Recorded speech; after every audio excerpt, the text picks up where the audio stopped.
One of our favorite sponsors is back with us, Sunset Lake CBD. Yeah. If you're looking for CBD that actually does what CBD is supposed to do, look no further than our friends over at Sunset Lake.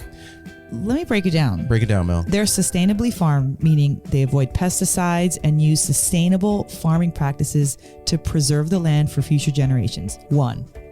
2, farm to table. They ship the CBD products straight from their door in Vermont directly to your door wherever you're at. Now that's cool. And third party tested. They test everything with a third party to ensure quality, dosage, and safety. You got to go over and check out sunsetlakecbd.com. They have so many products. Break it down for them, Apple. Well, they've got some new stuff going on. Like they always had pre-rolls, but now they got really cool packaging for it. And you can get CBD pre-roll flights of all their flavors. You can get the heavy hitter flight that also throws in some of their Keef blunts. They have a new CBD recovery body lotion. I'm excited about that. Mm-hmm. And what was the other? The other one with arnica. The extra strength muscle rub, 3,000 milligram with 5% lidocaine. So look, Oh, yeah, if you're lidocaine. sore, this is the stuff you want to rub on your body to make those aches and pains go away. They even have CBD infused coffee, so you can have coffee without the little jitter that you get from caffeine, and you have it in the morning and you start your day off right. Your body feels lubricated. You're going to sleep good. Yeah, and also they have, if you kind of forget to reorder, they've got subscriptions. And they're giving the No Simple Road family 20% off. 20% off. Put with in the promo code NSR20 when you're checking out at sunsetlakecbd.com. You're going to get 20% off your entire order. NSR20. And don't forget those cute little gummy bears. That's right. sunsetlakecbd.com. One of our favorite sponsors is back.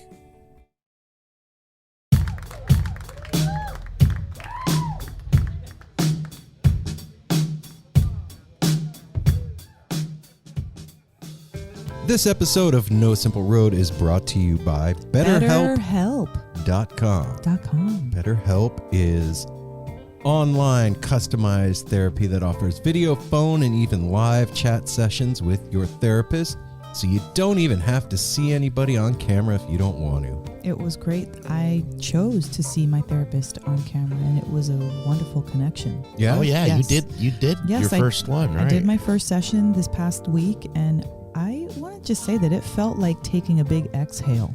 Well, it is. I didn't realize how much I had to say to the therapist until we started talking. And then by me saying all that to somebody that has never heard it before, it gave me some clarity and without any advice, just clarity, because I had more room because I wasn't holding it in any longer. Yeah, talking to somebody that's not impartial to your situation. Absolutely. And knowledgeable. Yeah, and it's a really cool thing to be able to switch therapists if you want to, which they allow you to do. It's way more affordable than in-person therapy. You can start communicating with your therapist in under 48 hours, and you invest in all kinds of other stuff. Why not invest in your mental health? It feels good. Even he emailed me through the week something that he had recommended. So we kept keeping in touch for more than just that hour that we scheduled. Yeah. So if you want to do some maintenance on your brain and your mental health, remember, this podcast is sponsored by BetterHelp, and listeners of No Simple Road can get 10% off their first month at betterhelp.com/NoSimpleRoad. That's BetterHelp.com/NoSimpleRoad. Take care of your head, you guys. It's very important right now that we all maintain our mental health. So get your 10% off. Give it a shot. Have you ever listened to Circles Around the Sun? Out of a disco ball? That you got at Electric Fish Lights? Shit. Well, Do it. you can. You should go over there and order one and see if they can pull that together, man. They can pretty much pull together anything you can imagine. What they do is they use this thing called IQ technology. It is 30 interlocking pieces that can be configured into 15 different shapes.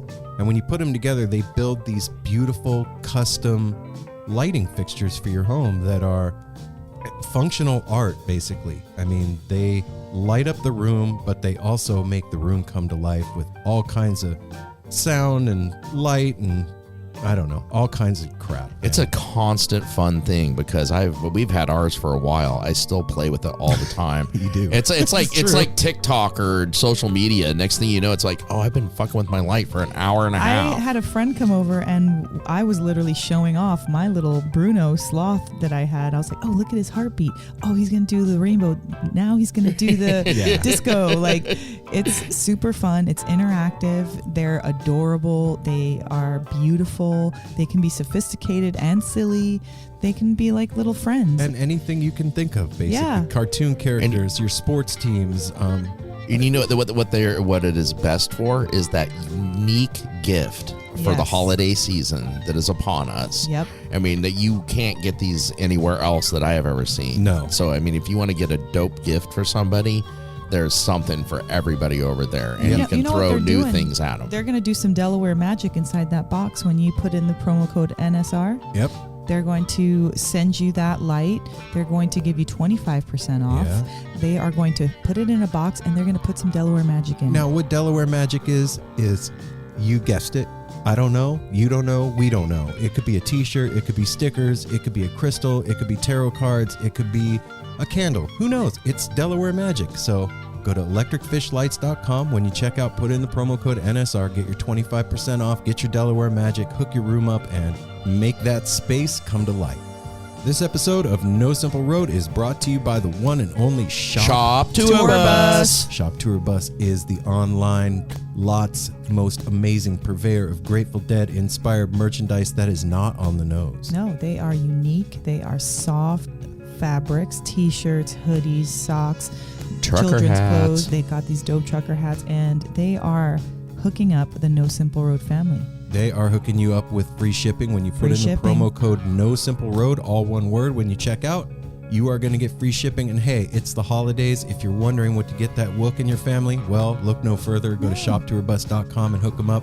If you want to see the designs that I'm talking about, go to @ShopTourBus on Instagram or go over to their website and take a look. And also, if you want to send a personal message to somebody, you can put that in the checkout as well. You can say like, hey, Merry Christmas, Aunt Fran. And Aunt Fran will get that special message on the inside of her hand-designed box with the Grateful Dead lyric on the inside. That's what I was going to say. This is one of those unique gifts that you're not going to find anywhere else that is going to totally stoke the person you get it for. Yeah, so send some stoke this Christmas. Go to shoptourbus.com.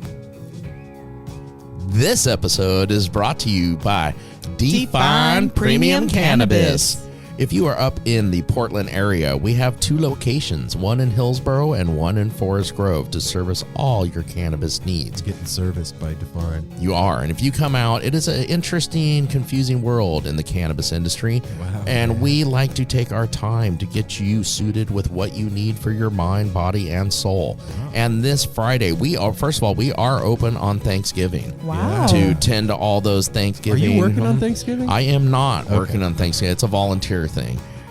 So anyway, and then of course Friday is the Black Friday sale, 25% off everything in the shop. So come on out and visit us. We will get you hooked up with what you need to feel good. And also, if you are a listener, or since you are a listener of No Simple Road, if you go in there when they're not having a Black Friday sale, if you tell them you listen to the show, you're going to get 10% off, and your first trip in, you're going to get a free t-shirt. And if you wear that t-shirt on a subsequent visit and tell them that you listen to the show, you're going to get 15% off. So you get a wearable coupon, you get clothes, you get high, and Apple takes care of you. It's a really fun thing that's going on. You get some of the dopest dope you ever smoked. There it is. Define Premium Cannabis. Ooh. Hey everyone, Chris Pandolfi from the infamous String Dusters here to let you know that my podcast, Inside the Musician's Brain, is back on the airwaves for Season 4, which means it's time once again to get deep with influential musicians from all across the musical landscape to really understand and translate the lessons of success, failure, inspiration, and hard work that are behind the music and the artists that we love. My guests this season include Rachel Price from Lake Street Dive, Sam Bush, Chris Wood, Chris Funk from The Decemberists, Lindsay Liu, MC Taylor from His Golden Messenger, and more. Check us out, and thanks for listening.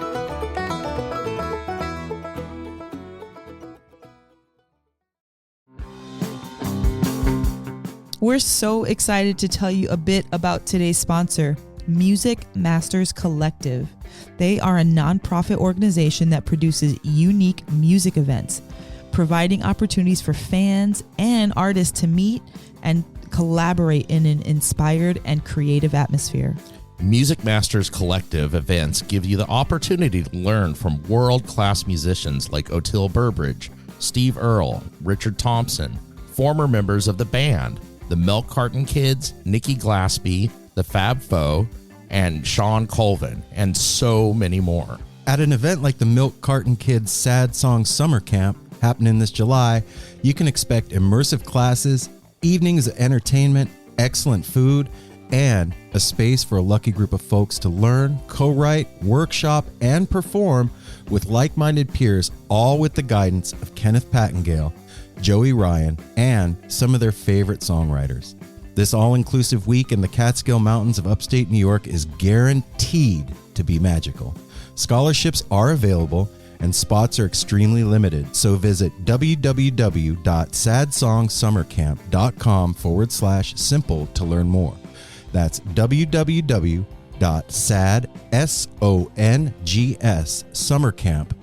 www.sadsongsummercamp.com/simple. Check it out.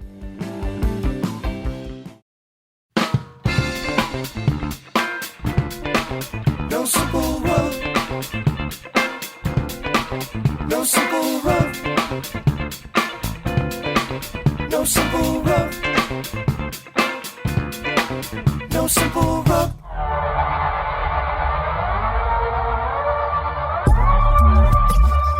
I never know if you're actually ready when I say, are you guys ready? I just always immediately say yes, whether I'm ready or not. Apple's still on his phone. Yeah, we both, me and Mel both do. It's like, yes. Because I'll be ready whenever. Hey, No Simple Road Fest. Okay. Welcome back to another fun-filled episode of No Simple Road. This is Aaron. Woohoo! This is Mel. This is Apple, and I was born ready. No, you That's weren't. right. You were absolutely not born ready. Shut up. If there's an I was opposite totally- of ready, which is not ready, that's what you were born. Whatever, man. This week's guest was born ready, though. Yeah, he He was. sure was. Absolutely born ready. We'd John like- yeah. Lee Shannon from Circles Around the Sun. Welcome to No Simple Road, John Lee Shannon. Yeah, this Was our pleasure. absolutely our pleasure. And if you listen to last week's episode with Gary Waldman, you will understand after you hear this conversation the day that we had talking to both these individuals. This is actually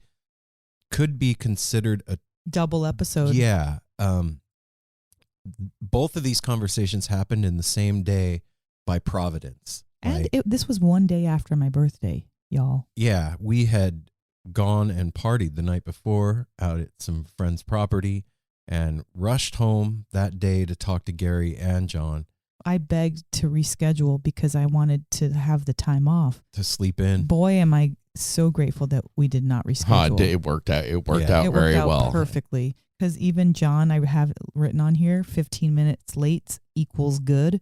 And he was running late, and it was perfect. Yeah, he it was worked actually out. running on time. The universe really did conspire on Gary and John happening for us in the same day. It was the hand of Neal working in the Yeah. background, really like maneuvering things and setting things up. And I just know that when Musical angel. when this conversation ended, I was stunned with just the feeling in the room and how I felt. It's very, I mean, synchronicities and high strangeness are a part of everyday life pretty much at this point. But like when it happens that heavy, Well, it should be acknowledged too. It's like, when you do a job well done, you don't need it every time, but the more often you do it, it makes you feel good. It gives you more confidence. It acknowledges what's really happening, and acknowledging the synchronicities that has happened since Neal Casal came into our life. That's worthy. yeah. We've had so many incidents of, forget 6 degrees of separation. It's like 1 degree, 2 degrees, like. Oh yeah, the reach he had throughout the entire musical community and everything is just amazing. Yeah. And- And it's still amazing. Yeah, and having this conversation with John after seeing them here at the Aladdin Theater and then Yeah. traveling to Red Rocks to see him at Red Rocks, and just the the musical summer that we had, and it's amazing to get to talk to somebody that has found their place so cemented in a band that, like, their future was uncertain. You know what I mean? Yeah. Well, and then talking to him too, we found out the connection that he had with Neal as well. Oh yeah, Which we had didn't no know. idea and everything. And that's one thing I want to remind people of too, to go listen to John Lee Shannon's solo album of his own called In and Of. It's on Apple Music. I think it's on many of the platforms, but it is amazing. It's 11 songs and it's just him instrumental. He's got one on there called Neal's Guitar Rag, kind of a homage to Neal. And it is just beautiful. You can go find reviews on it where, I mean, he is a very technical player that has a lot of respect as a guitarist and everything he does. And I highly suggest going and listening to that as well. Yeah. And also listening to Gary Waldman's episode of him with John Lee Shannon. I believe he's been on there a couple times. So if you want to get behind John Lee Shannon some more, check all those avenues out. Yeah, and don't forget that the tribute to Neal Casal, the album Highway Butterfly, That's is out, and you can go to the Neal Casal Music Foundation and order that and check out all the songs that are on there. Circles Around the Sun has some stuff on there. But what I was going to say before is that, we've been seeing Circles since the get-go. And when Neal passed and other guitar players came in to Circles Around the Sun, they were fucking amazing. And, Krasno is no slouch, and Scott Metzger is a monster on the guitar, and they filled the role fantastically in Circles Around the Sun. But when we saw Cats play at the Aladdin Theater, there was a certain feeling that John has with them that it's reminiscent of Neal without being derivative. It felt like he wasn't filling in. Yeah. It didn't feel like a fill-in. It didn't feel like a hired hand. It didn't feel like somebody who's really amazing but is just temporarily there. It felt like it was what it was. It was new. It was fresh. It was what it was meant to be. And the way that it happened is incredible. And I can't wait for you guys to hear this story about how this all came to be and hear what a sweet human being John is. But first, we're going to do the business. Well, I was going to throw in real quick too, in case you even if you have or haven't seen Circles Around the Sun, they got a few dates coming up. Oh, yeah, that's right. December 4th, they're playing Mission Ballroom in Denver with the dope disco ball thing going on there. And then they're playing Belly Up in Aspen, Colorado on December 5th. And then they got a little hiatus. They're going to be playing the Skull and Roses Festival in shit. Ventura, Woo-hoo. California, which we will be I at think I know That's right. the official podcast of that April place. 7th through April 10th. And then they're also playing the Panic. Is it Panic in La Playa? Yeah, Panic in La Playa. And I think I had that date here. It was Come on. January 22nd, 23rd, 24th, 25th, and Whoa. 26th down in Mexico. If anybody Wow. wants to take us with them, we are more than willing to come with. If you Totally. Oh, yeah. I can Totally. handle the time off for Yeah, sure. we all can. Yeah, I don't even need a room. I'll sleep on the beach. Yeah, he next will next too. to a Mai Tai pina colada or something. I'll be just fine. So, yeah. All right. If you haven't seen Circles, do it. Do it. Yeah, do it. Do it, All right. Poppy. Well, if you want to follow No Simple Road, hit us up in Instagram at No Simple Road. And you can also follow us on Facebook at No Simple Road. Also, if you want to get more involved in the No Simple Road universe, you can go to www.nosimpleroad.com. .com. Ooh. And that is the mothership. Yeah, that's the website where we have our merch tab. We have the About Us page. We have all of our episodes. We have our calendar of Yeah. events. Yeah, So upcoming things. check out nosimpleroad.com. Also, we also fail to mention, or I also fail to mention when we do the business every week, go check out the No Simple Road YouTube channel. Oh, we yeah. are YouTube. beefing up the content over there. A lot of the conversations that we have, you can watch the video of the interview go Yeah. down. So this one will be up there in the next couple of weeks, but there, Jamel is up there. Oh. Mark Levy from Circles Around the Sun is up there. We got, let's see who else. Oh, we got a lot of them. So Yeah. go check it out. YouTube. Also, hit us up on Patreon, patreon.com/No Simple Road. Why would they do that? Because they will become Chan donators. And what's a Chan donator? That is somebody who is willing to give their monetary value and put it on us so that we can continue to create awesome shows with incredible artists, not just musicians, but other artists and luminaries and people in our life that have an impact on us, and conversations and interviews that you enjoy. So by going there, hey Mel, what? We have a new $5 patron. What? We do. Hell yeah. His name is JP. JP, thank you for signing JP. up on Patreon. Thank you, JP. Sending us a Finsky every month. See, now that right there, it just tells that JP is thinking about No Simple Road every month when that comes out. And to me, those thoughts are equal to dollars. And that those thoughts help us, and it propels us to do better content, to create better, and to believe in ourselves. You know, sometimes that does help when you're getting paid well. If like your boss was like, you know what, you're getting a $20 raise, you're going to have some self-confidence going home. Hey, and here's another like wrinkle in the tapestry of No Simple Road and Patreon. With concerts back, and it's wintertime right now, it's like the off season for festivals and a lot of tours and all that. We are gearing up for a huge 2022. Yeah. We have a lot of stuff on the horizon, and all that stuff that we want to do next year costs dollars and cents. Sure does. And the way that we pay for it is through Patreon. So if you've been on the fence about signing up for $1 a month, now is the perfect time, because we need help to make all that shit happen next year. Yeah.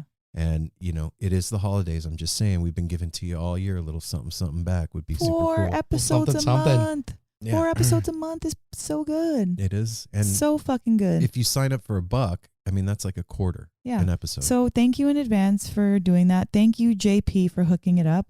If you don't want to do that, or if you can't do that right now, go to Apple iTunes. Hit the Apple iTunes. No. Oh no, podcast, Apple Pod. Wow, I don't know why we were on iTunes. We're not. That's a thing. Yeah, but it is a thing, but it's not our thing. that. Go to Apple Podcast, hit the 5 stars, and then leave us a cute little review. I've had a couple of people ask me how to leave a review and how to leave 5 stars. The easiest way to do it is open the Apple Podcast app, hit the little search magnifying glass, type in No Simple Road, and scroll down. You'll see where the reviews are. It says, and then there's like a thing that says leave a review. You click that and you can leave a review and leave your 5 stars, and off you go. So yeah, that's an awesome free way to do that. Apple, do we have one? No, we don't have a new one this week, but we just wanted to give a shout out to Crazy Mustache 37 again. Oh, well, that's hey, right. that brings me to the last part of the business. Yes. Okay. So that's why I brought it up. you can call the Tepid line at 971-808-1524. That number again is 971-808-1524. So we have a few this We week. have a few, and thank you for listening. For people listening to us every week, say, come on, call the Tepid line. We've been getting more phone calls. It's fun. It's interactive, and I think you like hearing from each other. Yeah. And I think that. for all of you that called to wish me a happy birthday, thanks, you guys. Thank you to all of you. I love you guys a lot, and really made my heart warm. And you know what? I'm going to play a couple of these right now. Let's see what we got. Aaron, conductor, we love you. Happy birthday. This is Johnny B from Delaware. In true birthday fishy spirit, I have a little jig prepared, so here goes. And this is because you said you were 18 years old with 36 years of experience. I really like that because I feel the same way with less experience. So here we go. 6,570, 14,140, for a grand total of 18,250. Yay! Grind. Don't grind your teeth because you can't lose any more, bro. I'm in the same boat. I love you. Happy birthday. 50 more. Here we come. See ya. John B never disappoints, man. That's for sure. It is never a dull moment with Johnny. Love you, John. Love you, John. Here we go. One more. Let's see what we got here. Happy belated birthday to the conductor. Wishing you a good one. Hope everything was rocking at Green Sky, and welcome to another year around the sun. Oh. And Doesn't say who that was? nope, doesn't say who that was. One more. And Doug. And we're calling to wish you a happy birthday to you. Oh, hang on. Me. Okay. Nope. Okay. Happy birthday to you. Happy birthday to you. Yeah, there you go. There you go. Happy birthday, dear Ron. Happy birthday to you.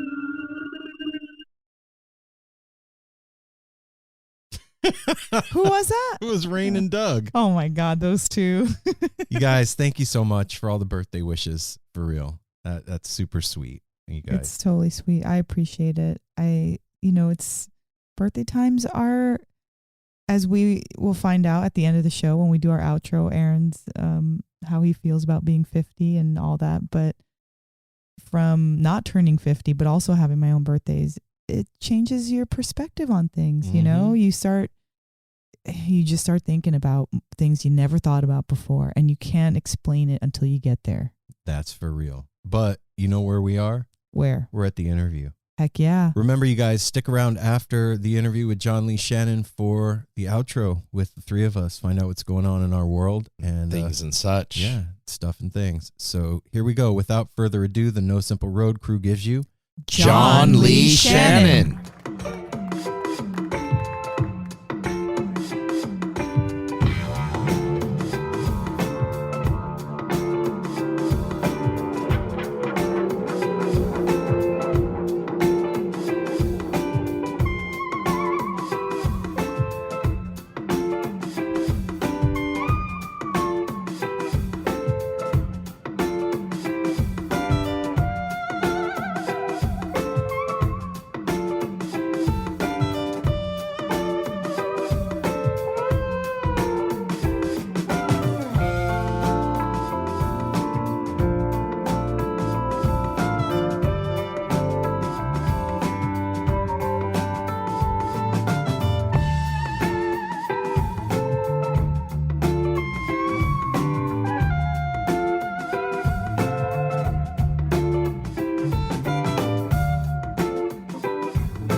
Perfect. My cat wants to check his microphone too. Cool. So there we go. What's the cat's name? Levon, Heck yeah. which I'm sure you can appreciate. Most people think it's the Elton John song. No. That is what I guess that immediately song came to actually my has head. the same inspiration. Yeah, I know. So are you in L.A.? I'm in Brooklyn, actually. Oh, okay. All right. Yeah. Yep. Well, welcome, man. I'm Aaron, by the way. Great to meet you. Good to meet you too, brother. All right, this is Mel. Thanks for joining the show, man. We just saw you a couple times and so good. So good. Thank you so much. Thank you so much. Yeah. Thank you. And It's a pleasure to be here. And then I'm Apple, and now our dog's trying to join in too. He's out there barking at something.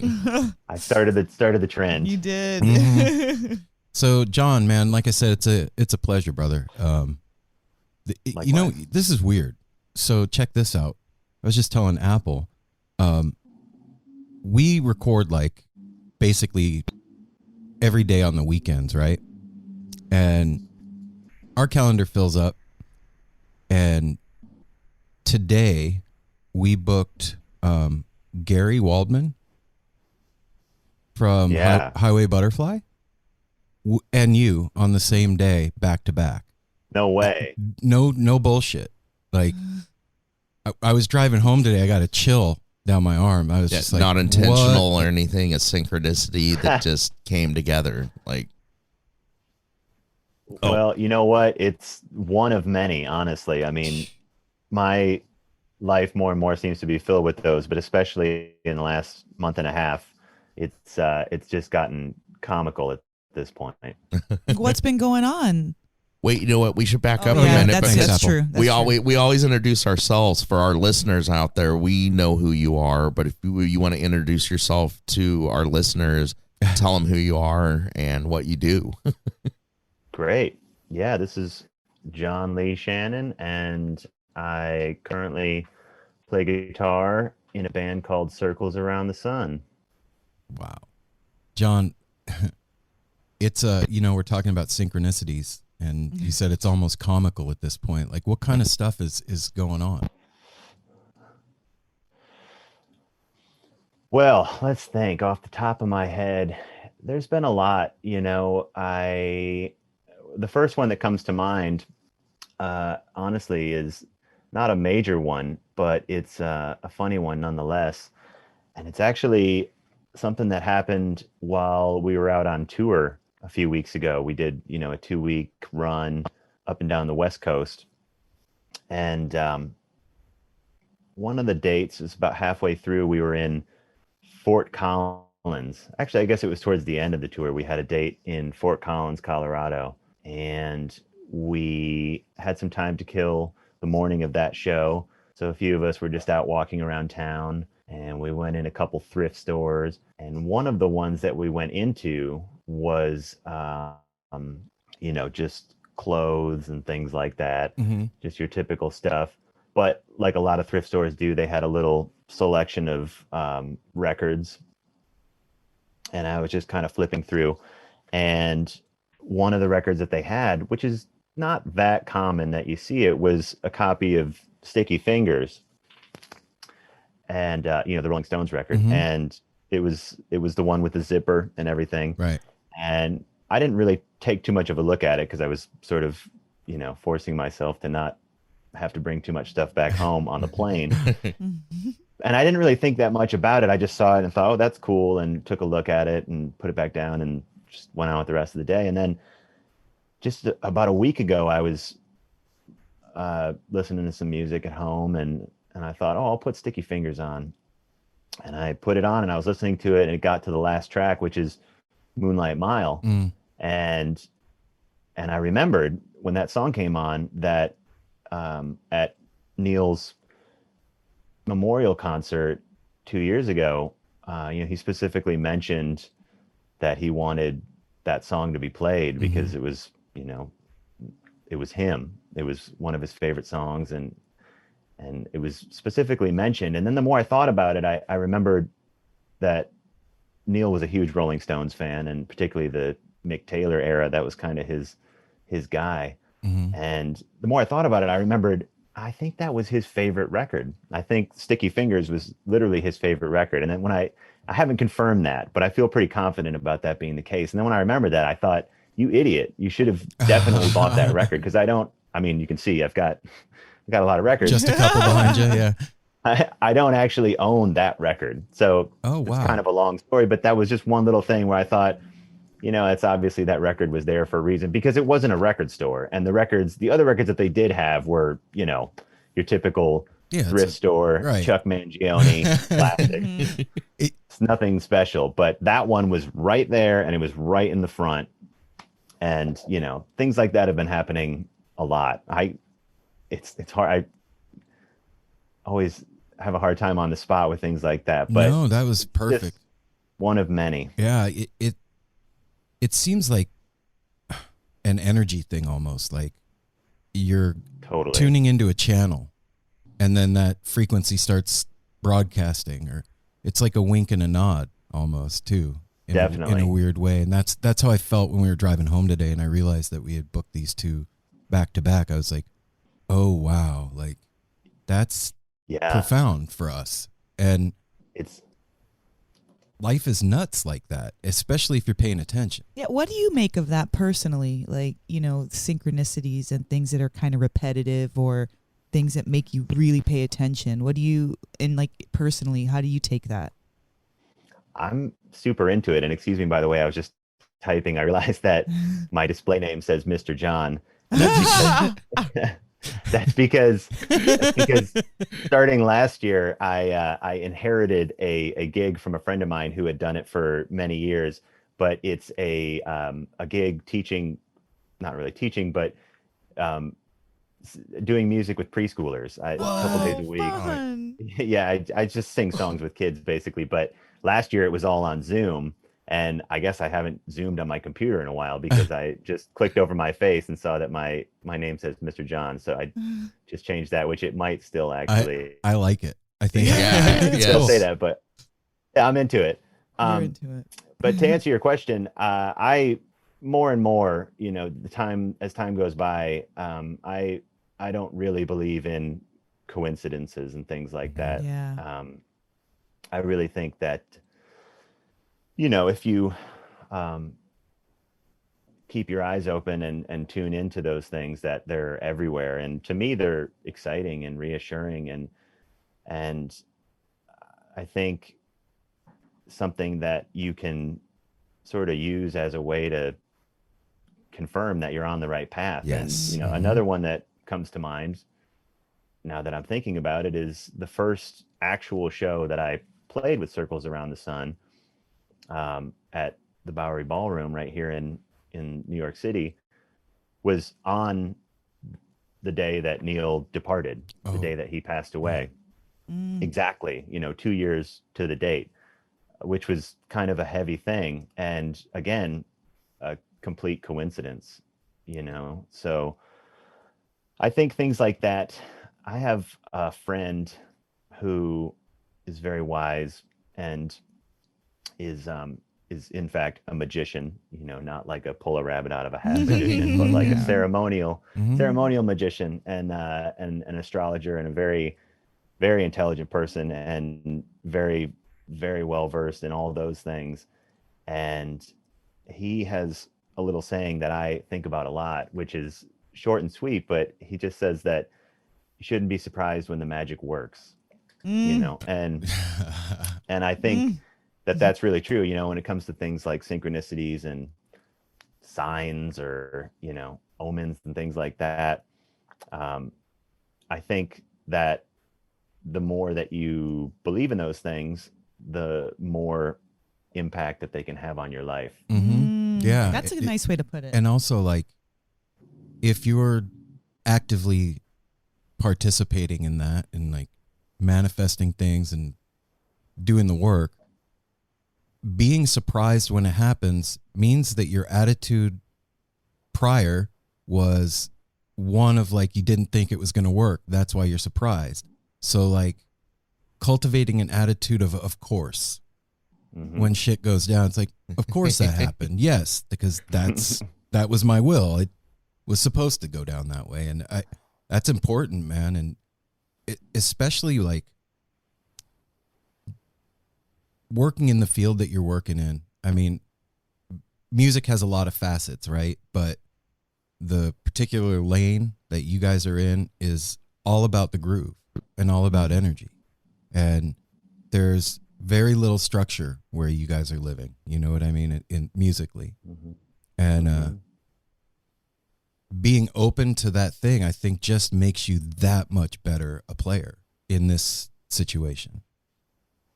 I think so too. I totally agree. I've thought so much, especially in recent years, about trying to understand why it is that when you look at so many great musicians, they all seem to have this same arc where, especially the really virtuosic ones, or really just anybody, but, obviously all creative people are sort of spiritual in their own way. But when you look at people like John Coltrane or even Prince, Larry Graham, any of these people, they oftentimes start out, on one end of the spectrum as far as just being almost hedonistic, in terms of just doing whatever they want. Maybe they have struggles with addiction or, different traumas they have to work through, but they sort of start here. And then as time goes on, they oftentimes, if they make it that far, end up all the way at the other end of the spectrum and become, a born again Christian or a devout Buddhist or something. Yeah. And I always thought that was really interesting, because why? You know what I mean? Like, how do you get from one place to the other? And the more time that goes by, I sort of have a better understanding of why that is, because if you spend enough time playing music, then you're sort of forced to confront the spiritual nature of it. Oh.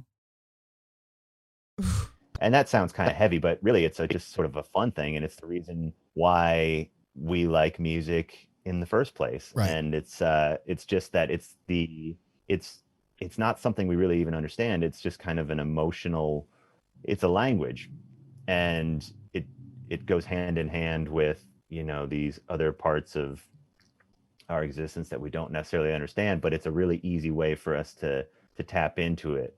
It's a way to feel a certain way and get a glimpse into this whole other world that we can sort of relate to from time to time. But I think that really is a big part of it. And speaking of preschoolers, one of the things that's been so amazing about getting the chance to do that is, I don't have children myself, and I have siblings and nieces and nephews and stuff, but as a full-fledged adult, I haven't spent a ton of time around children. Mm-hmm. Except for doing this gig, which I've done now for a year and a half. So it's been a lot of time that I've got to spend with these kids, singing songs and just sharing music with them. And the thing that really amazes me is that these kids are small. I mean, they're anywhere from barely 2 years old to 5 years old. So they're all very young. But the amazing thing about it is that you can see, as soon as you start playing a guitar or singing a song to these kids, they clearly don't know what's happening or what they're doing, but their reaction to it is exactly the same as a 70-year-old person. Oh, wow. They instantly, just in hearing music, start to move. And one of my favorite things is sometimes one of them will be having a tough time or something, and the classes are 20 minutes long, so they come in and maybe you have this little 2-year-old that's crying and is really upset about something, and you just start singing, and literally as soon as everyone else starts to sing along and they hear Old MacDonald, you can watch this little human go from being totally upset and crying to not being upset and crying to smiling and dancing, just from me singing The Wheels on the Bus. There's like a progression, a natural progression, kind of like jars you out of what you're doing, that little cry, kind of, okay, where am I? What's happening? Oh, I like this. Let's groove. And that little connection happens with these little 2 and 3 and 5-year-olds. That's incredible. That's what's happening with us. It's the exact same thing. That's what I love about it. If you take, these children as sort of a a microscopic example of the human experience when it comes to music, it's the same thing. The only difference is you get older and you start to think about it, and you become, nervous about dancing in front of people. That's what I You're was, not as free with your body. with kids. That's one of my favorite things. All of us, like when you're at a show and you see these families bringing their little kids, is kids have that ability. They dance like no one's With watching. abandon. Yeah, they with reckless, They love and it. they've gotten us grooving. Sometimes when you're not quite into it, and all of a sudden you see a little kid, and that is infectious. You see them grooving, doing some goofy dance, and next thing you know, everybody's doing their little goofy dance with them and having such a good time.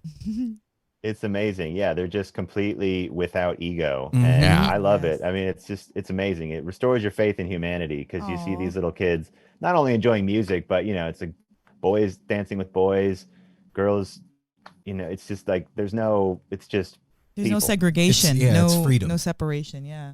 I think too, man, you touched on like the language of music, and I think at its root that language is divine. It's frequency.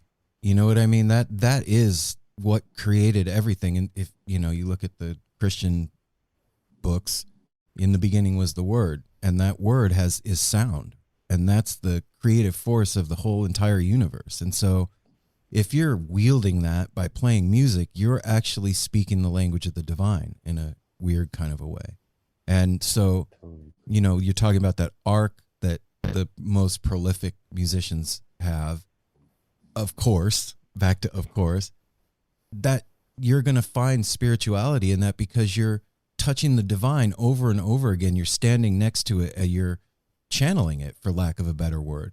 And so, of course, that's going to happen. And I know for me, man, that was the thing that blew my mind about my first Grateful Dead show, was that music and that spiritual side of things could be one and the same. I didn't know that they could exist in the same room like that.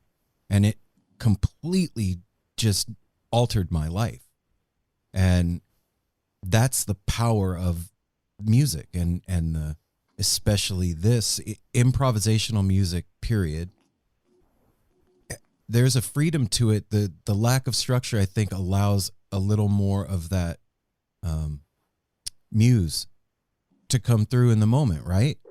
Absolutely. Yeah, I think that's 100% true because it's a different part of the brain. It's a different part of the everything, really. But that's, I think, the biggest thing is that it provides the right set of circumstances that the most possible magic can happen when it comes to that versus it's just different. It's not better or worse, but when you go see a classical pianist play a recital, it's equally moving and beautiful, but I'm sure we can all agree it's just different when you hear someone play music and it's coming from the part of their brain that is the part where you have things memorized and it's being recited. That can be life-changing too, but it's almost in a different category entirely when you talk about improvisation. And then when you add into it I really just think it's a simple thing of, one person improvising creates a lot of opportunity for the listener and the person doing it to get on board and go somewhere. But when you have more than one person doing that, now you're really talking. So when you talk about something like the Grateful Dead, I think there were many reasons why they were so impactful on so many people. But I think a big one was just that it was really one of the only examples of everyone sort of being on their own trip and being an improviser and playing melodically, but also it was wrapped up in this really accessible package of just being beautiful, generally positive, happy music, which is really rare. When you think about like most improvised music, most of it can be pretty challenging or at least an acquired taste. But the Grateful Dead is, it's like Disneyland. You can't not like it. Right. Totally. We've been fans of Circles since the beginning. Like I can remember honestly sitting at Fare Thee Well and thinking, what the hell is this music? This isn't the Grateful Yeah. Dead. Like, what's going on? And we were all CRB fans, and Neal was a big deal for us, like me personally.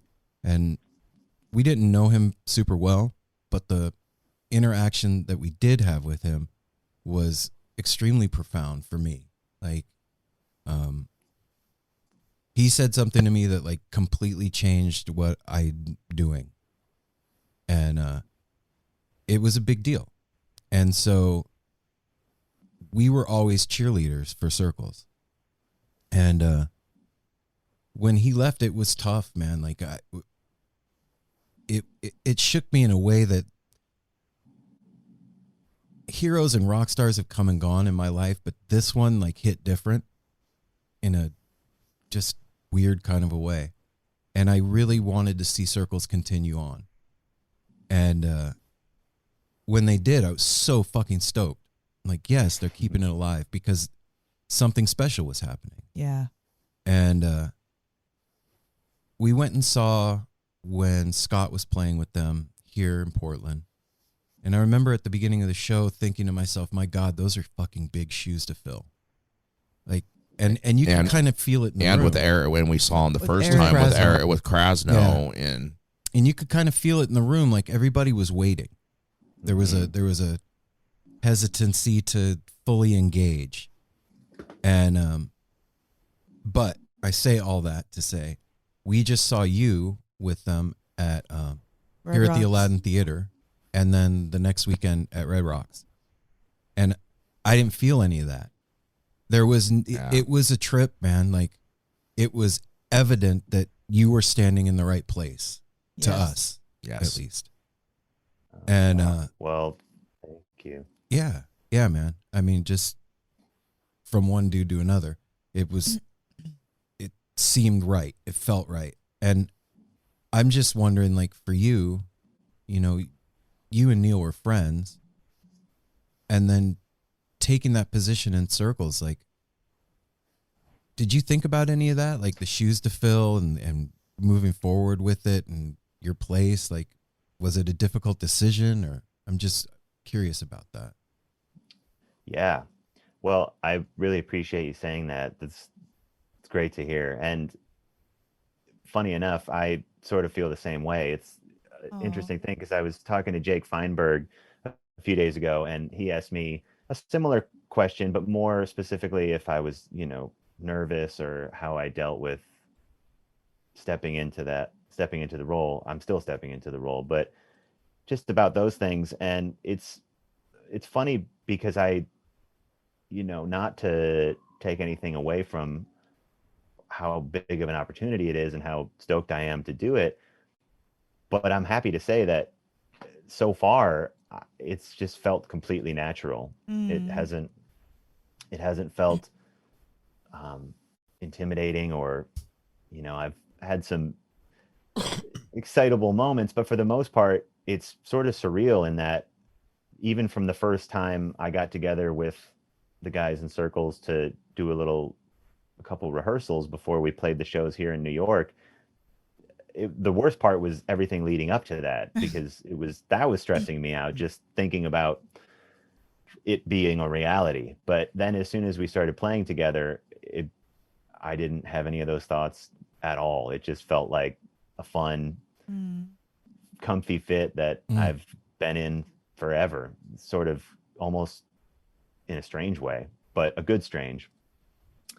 But Neal, my relationship with Neal is interesting, and I suppose a lot of people probably don't really know the extent of our relationship, but it's not terribly different to yours and how you just described it. I met Neal in January of 2019 when I was recording an album with Zephaniah Ohora, who is a friend of mine that I've played with for several years, and Neal had signed on to produce it by way of another person in Zeph's band, John Graboff, who I'm sure who's known Neal for a very long time and sort of was the connecting piece between John and Gary that got Neal on board. So that's when I first met Neal. And, you know, it's funny. We just sort of fell in love with each other. I mean, I certainly fell in love with him, and we became really good buddies, you know, almost overnight. And we didn't have that much time together. We didn't hang out very much just because of scheduling and things like that. But we had some really good hangs during the initial sessions for Zeph's record, which were in January. And then we saw each other a couple more times for sort of follow-up sessions in the months after that.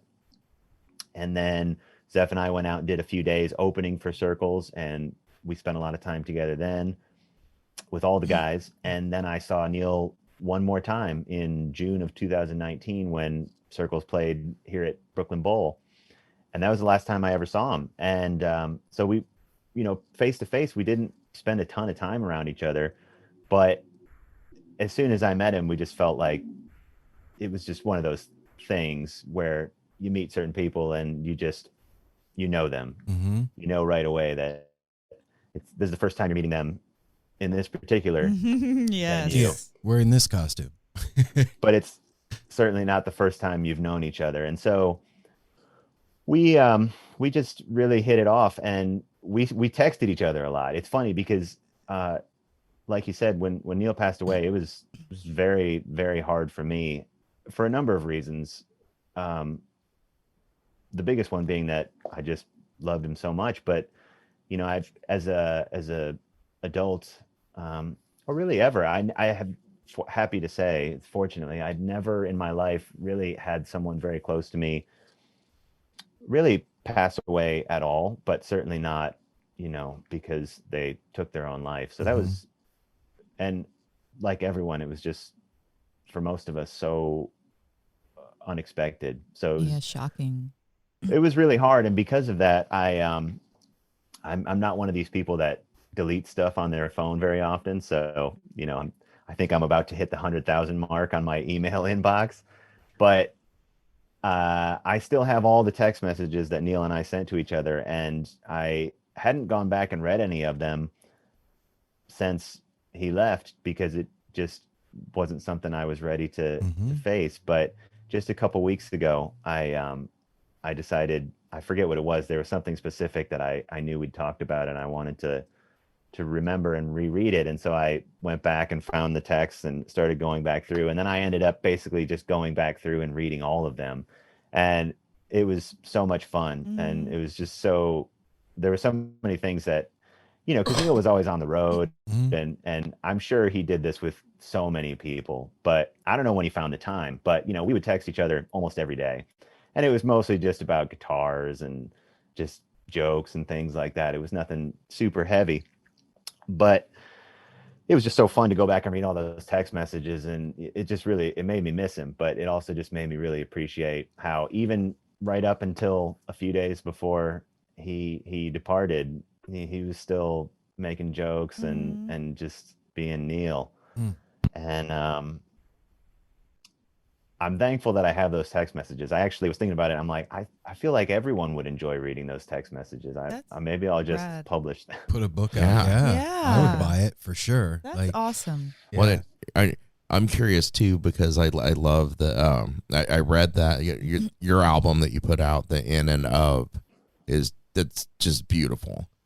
And Neal was supposed to be partly producing and joining you on that. He was, yeah. He was also a really great person for getting people motivated, and obviously he was that way himself. He put out 12 records and was in, I think, 5 different bands at the same time at one point. But yeah, pretty shortly after I met him, you know, he was so supportive of me as a guitar player, and just such a cheerleader for me in all things when it came to that. But he, pretty shortly after I met him, you know, asked me if I had anything of my own that I was working on, or if I had any aspirations to do anything beyond be a sideman and play other people's music and collaborate. And I actually, for a few years, had been off and on working on a solo acoustic record But it was the classic case of something that I would work on really intently for a couple weeks and then get distracted and busy with other things, and then 6 months would go by, and then I'd try to revisit it and that sort of thing. So when I told him that I had that, of course his first reaction was just yes, absolutely, especially because Neal was so into so many different types of music, but one of the things that he really loved was acoustic guitar music. He was a huge fan of all of that, and hipped me to so many people. But when he found out about that, he just instantly took to it, and was like, oh, send me stuff, like I want to hear it, let's do it. And so initially it was just, here's what I got to finish these things. But sure enough, it got me to not only finish all the stuff that was just kind of half done or in progress, but pretty shortly thereafter we started talking about recording it. And he was, had so many ideas for where to do it and how to do it. And I think it was just maybe a month or two later that Kenny Roby, who he'd been having similar conversations with about making a new album and was in talks to produce it,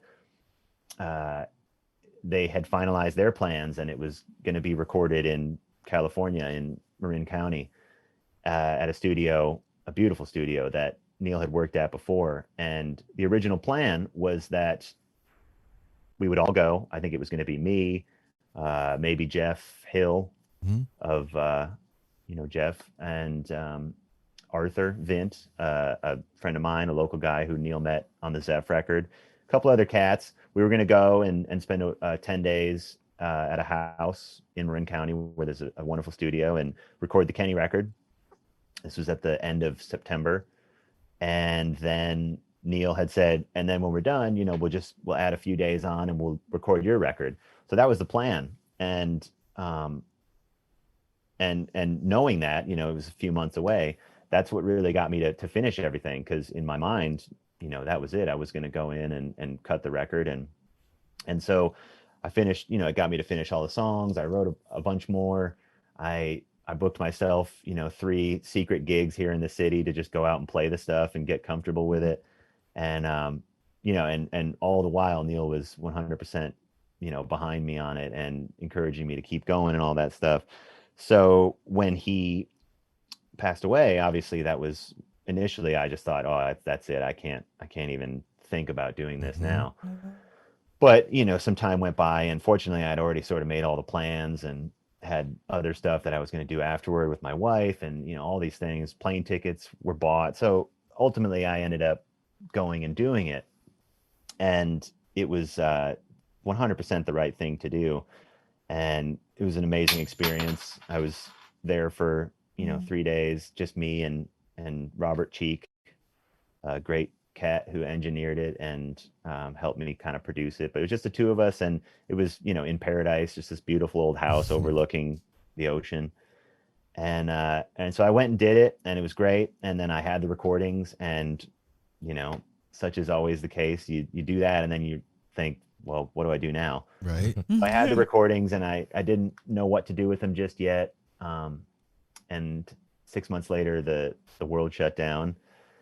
And that was kind of just on the back burner for that whole time until, and this kind of puts a nice little bow on the story, one of the things that Neal had said to me when we had first started talking about it was, we got to find a label to put this record out. And he said, I know this label that's based out of San Francisco called Tompkins Square, which is, the record label for acoustic music, both, old and new, just that kind of folk weirdo stuff. And I thought, great. And he said, so I know the guy, so when we get it done, I'll send it to him and all that stuff. And I thought, awesome. And I don't know why it took me so long to think of this, but it was like June of last year. I was just sitting around my apartment, June of 2020, nothing to do, nowhere to go. And I thought, you know what, let me just email. I'm just going to send an email. I'm just going to go on the website and just send him an email and say, this is who I am. This is what this is. And, I said, this was sort of intended originally to be done with my friend Neal, who I think and all that stuff. And literally the next day I woke up and I had an email back from Josh Rosenthal, the wonderful guy that owns Tompkins Square. And it just, said like, call me with his phone number. And so I called him and we talked and he was just, 100% into it. And and it ended up coming out actually almost exactly a month ago. Exactly a year ago. It was, I think, the first Friday in October of 2020. So that record ended up coming out, and it's one of the high points of my life to know that, not only did I get it done, but that it worked out exactly how, it would have worked out in my wildest dreams. So that was such an honor. And again, I have Neal to thank for that in every possible way, which is, it's amazing. I mean, when I think about the amount of things just right now in my life that are so incredible that are directly because of Neal, it's just so many gifts. Even after the fact, after you guys meet, he motivates you to finish and do this. Even after he's gone, his connections are helping you to tie up your craft, your baby. That's another amazing synchronicity. Like, he was there for the whole process and he literally wasn't here. That's amazing. Yeah. I know. It really is. Well, and to take it one step further, just when I thought that he could give no more, I get a call from there goes my cat. I love it. Just when I thought that the gifts could, had reached their limit, I get a call from Adam McDougall. And here we are. What? Wow. So this is how you joined Cats, is through this phone call? Essentially, yeah. I mean, I knew those guys from the little bit of time that I spent with them when we went out together with Zeph. He's cool. I love it. He's hanging out. And so I knew that we were friends. I'd spent a little bit of time with Dan and Adam and Mark.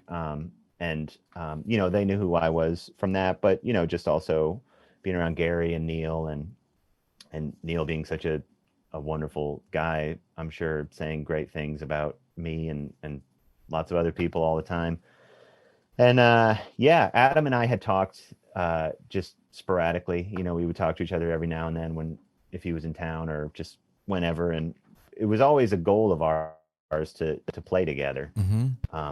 Just because it was obvious, I have so much respect for him, and he thought that I might have something to bring to the table with him too. So we had talked off and on about playing together, but it was always just as an aside. It wasn't within the context of Cats. And so when I hadn't seen or spoken to any of those guys since probably February of 2020. We played a show. I played a show, actually. I opened for them with Kenny Roby at Brooklyn Bowl.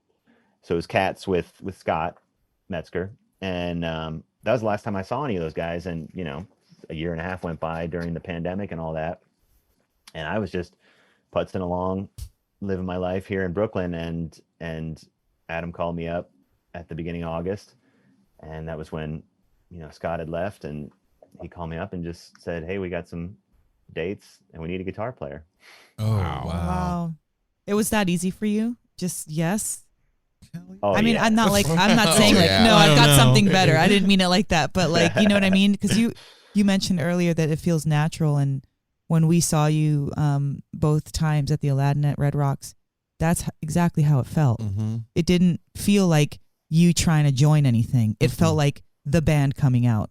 And it wasn't that we forgot about Neal. It has nothing to do with that. It has to do with this is what it is now. Like, it was moved on. The baton was passed. And even though Scott's amazing, Krasno, he's amazing, but it felt like dropping in. It didn't feel like this is it. Yeah, like a guest player. And when you came in, it felt like you dropped in and this is it. Yeah. This is you're staying. And, that's the guy. And it's so crazy. We were talking about the emotion or the language of music and all that, and it really is through emotion. That's the language, because sometimes you can't explain what a song does to you, But like if you touch your heart and you close your eyes and you got this big smile, that's your emotions. It's speaking to that. So it's intelligent in ways that we can't even understand through language, because a music note can hit you just the same way a word can, but you can't explain it because it's not a word. It's a sound. And the sound that you all are making together is very healing for that band. Do you know what I mean? Like it was absolutely. It was like had a scar on it, you know? So you lose somebody that huge but it was so great what they were doing, and for you to come in, join that, like patch up that wound and almost make it unrecognizable. It's a really beautiful thing, John, that you're doing. Like seriously, because Cats, like Aaron said, from the beginning, it was like, oh my God, I love this. Amazing. And seeing him through with Neal and with everybody else that played, like, to get where we're at today, you should be really proud of what you've brought and what you've contributed and what you, like, it's almost like the anchor that brings it down. Yeah. Oh, thank you so much. That's so wonderful. And I feel the same way. I think I've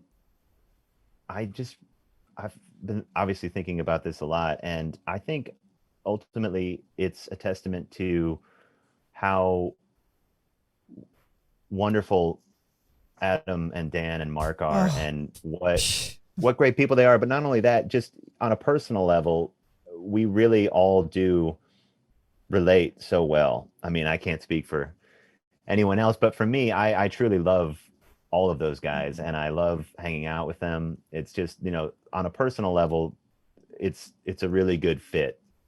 And I think that's the biggest thing when it comes to playing music. You know, when you hear someone play an instrument, whether you realize it or not, it's people, you can't hide who you are. You know, when you play music, what you hear someone do playing an instrument or singing is truly who they are. And so if you sort of extrapolate that into what you get when you put people together to play music, if you have a combination of people that really vibe on a personal and, you know, spiritual and whatever level, then there's a really good chance that musically that's going to be the case too. And I think that's really it. And that's, you know, just to sew that up, it's something that I've been thinking about a lot too, just because I've been thinking about how wild my life is right now, and just this experience is so interesting, and it's all because of one person. And I think, you know, I really hope, because the natural sort of reaction to it would be to just look at it from my own perspective and say, oh, well, it's so great that Neal, in whatever way, shape, or form, thought that I should be associated with this, or whatever the case. You know, like, I could look at it as just, wow, what a great opportunity for me, which it is. And it's an opportunity on a musical level, I mean, because playing with Adam and Dan and Mark, from the first second, I knew right away that I was really in for a lot of good things, because it's going to allow me to grow so much musically. But the more I thought about it, I sort of started to realize, well, Neal being such a, you know, emotionally intelligent and universally minded guy, there's just as much of a chance that he maybe in some way knew or wanted those guys to know me. You know, like, we all, I think, sort of need each other in some way. So what you're saying is exactly how I feel. And I just feel really honored, honestly, to be able to try and continue not just the legacy of Neal, but also the legacy of the band.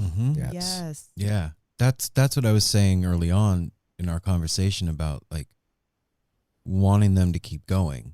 When everything happened, it was like, this is more than the sum of its, you know, it's bigger than the sum of its parts. And just on a personal level, like, there's certain music that follows you in your life. And it for me, it's gone in phases, but there's certain certain bands that stick around, and when you meet that band, it's like you meeting Neal. Like you instantly fall in love with each other. You know you're going to be friends, and that's what Circles was for me. And the thought of that thing going away just didn't make sense to me at the time. It was like there's no way. And like Mel said, seeing the other guys that have played, to not taking anything away from them, they're fucking virtuosos, all of them. But that feeling of somebody sitting in or just holding the place was apparent. And honestly, man, at Red Rocks, like that was our first time ever seeing a show at Red Rocks, by the way. Yeah. To get to share that with you guys. Me too. And it just felt so natural, and it was so powerful and Beautiful Yeah, too. It and- was so and- beautiful. and when the set ended, I was just like, wow, I can't wait to see what these guys do now. Like if they can do that, oh shit. I can't wait to see what happens, in a year. So is there plans to have more music coming out or more tours or?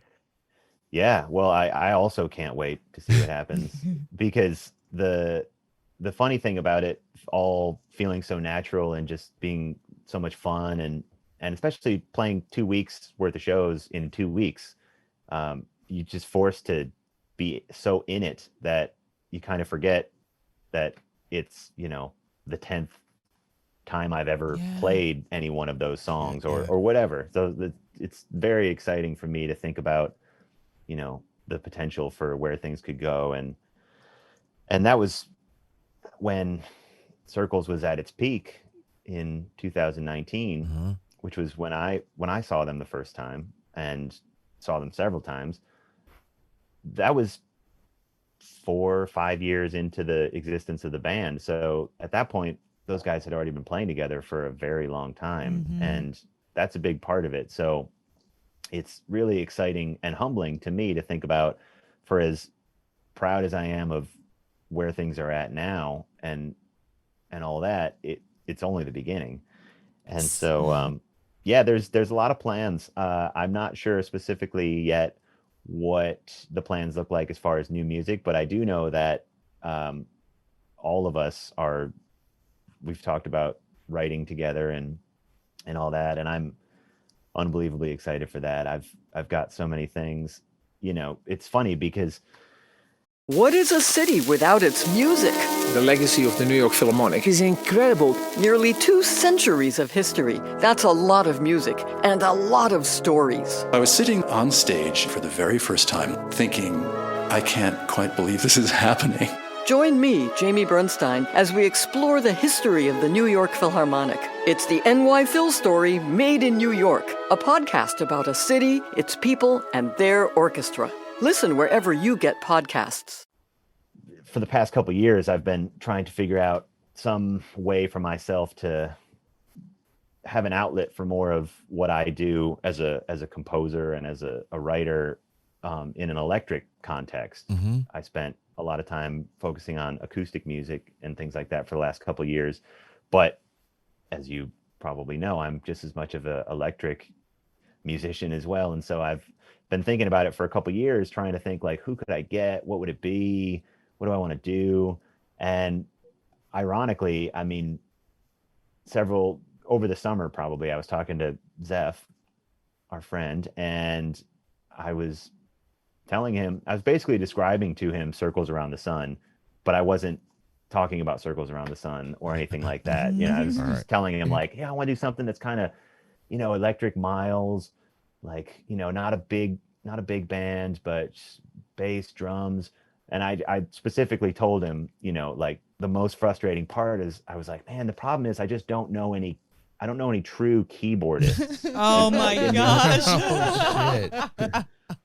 I mean, I did know one, but in terms of people that live in New York that I see on a regular basis, in New York, there's no shortage of incredible musicians, but especially when it comes to keys, most guys here are pianists, they're piano players. They they come from a jazz background, a jazz school background, and the extent of their electric piano world is kind of, oh yeah, I'll bring my Nord and pull up some organ sounds or something.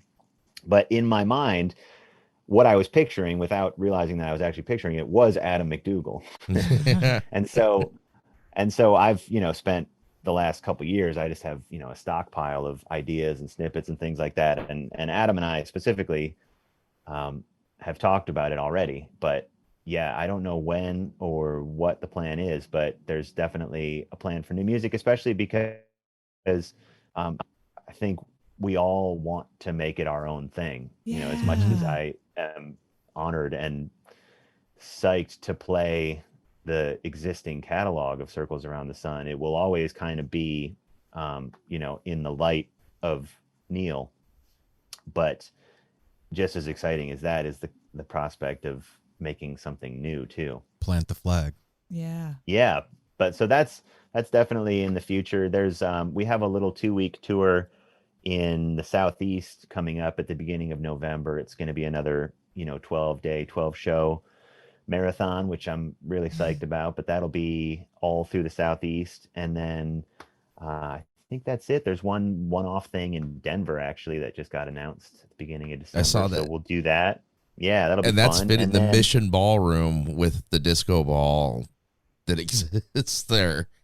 I don't know about that. Our friend was just telling us. We about just it last learned night. about this last night. I guess there's this huge disco ball that actually comes apart and moves and does things, and it's at the Mission Ballroom. So you're gonna get to see Hell that. Yeah. Perfect. I can't wait. Well, that's the other thing is it's just I live on the East Coast and I grew up in the Midwest, and I've spent some time in California. But for as much as I love the West Coast, I haven't spent as much time as I'd like to there. So that's the other great thing about this, is having an opportunity to get out to places like Colorado and California and everywhere else, the Northwest. Yeah. Such beautiful places that I'm so happy to be able to see a little more often. John, I want to ask you something, man. This may seem strange, but when you're just living your life and you're following the things that you're passionate about, no matter what it is, art or music or whatever, like, it's not easy. It's that creative path is tough, and being somebody that exposes themselves, like you said, you can't hide yourself musically. You got to be vulnerable, and it comes from emotion. It's tiring, all that. And like, we don't ever know what's going to happen. We have hopes and dreams, like when we started doing this, there was no like grand plan behind starting a podcast. I was just telling stories, and then like this thing started happening. Holy shit. And I can see now in hindsight that like I orchestrated it without knowing I was orchestrating it. You get what I mean? Like, there was a hidden hand. There's a hidden hand. Absolutely. And I wonder, like, it's fucking astounding hearing your story, bro. It's a trip. And I just wonder, like, from your perspective sitting there, do you see like, if you look back in the rearview mirror, do you see the pieces that all fit together to get you there, and like the hidden hand that was in that guiding you the whole way? For sure. Definitely. In so many ways, right. But it's interesting because there are ways in which I can look at it and see those things on like a very small sort of micro level. And then there are ways that I can look at it and see it in like a macro level. And I'll tell you a funny story about that, which is, going way back. I started playing guitar when I was a kid, and I spent some time in music school after I graduated. And so for me, I was always pretty sure of the fact that I wanted to have a life in music. But like you said, it's hard, and there are certainly many opportunities along the way for you to lose hope and bail out. Mm-hmm. But when I was 20, I I had a friend that I moved in with. So I left music school. I left college in Boston and I moved back to Michigan. And I got a place with a friend of mine who I was in a band with at the time that was a bass player. And he was a huge Ryan Adams fan. And I had never really listened to Ryan Adams. I knew who he was, but it wasn't really my bag up to that point. And so he was a big Ryan Adams fan and we were spending a lot of time together. So naturally, I then got more and more into Ryan Adams music. And this was like probably 2005 or 6, maybe 7. And what ended up happening was right around that time, I had a girlfriend who lived like 45 minutes away from me. And so I would drive to see her all the time. And I'd spend a lot of time in my car.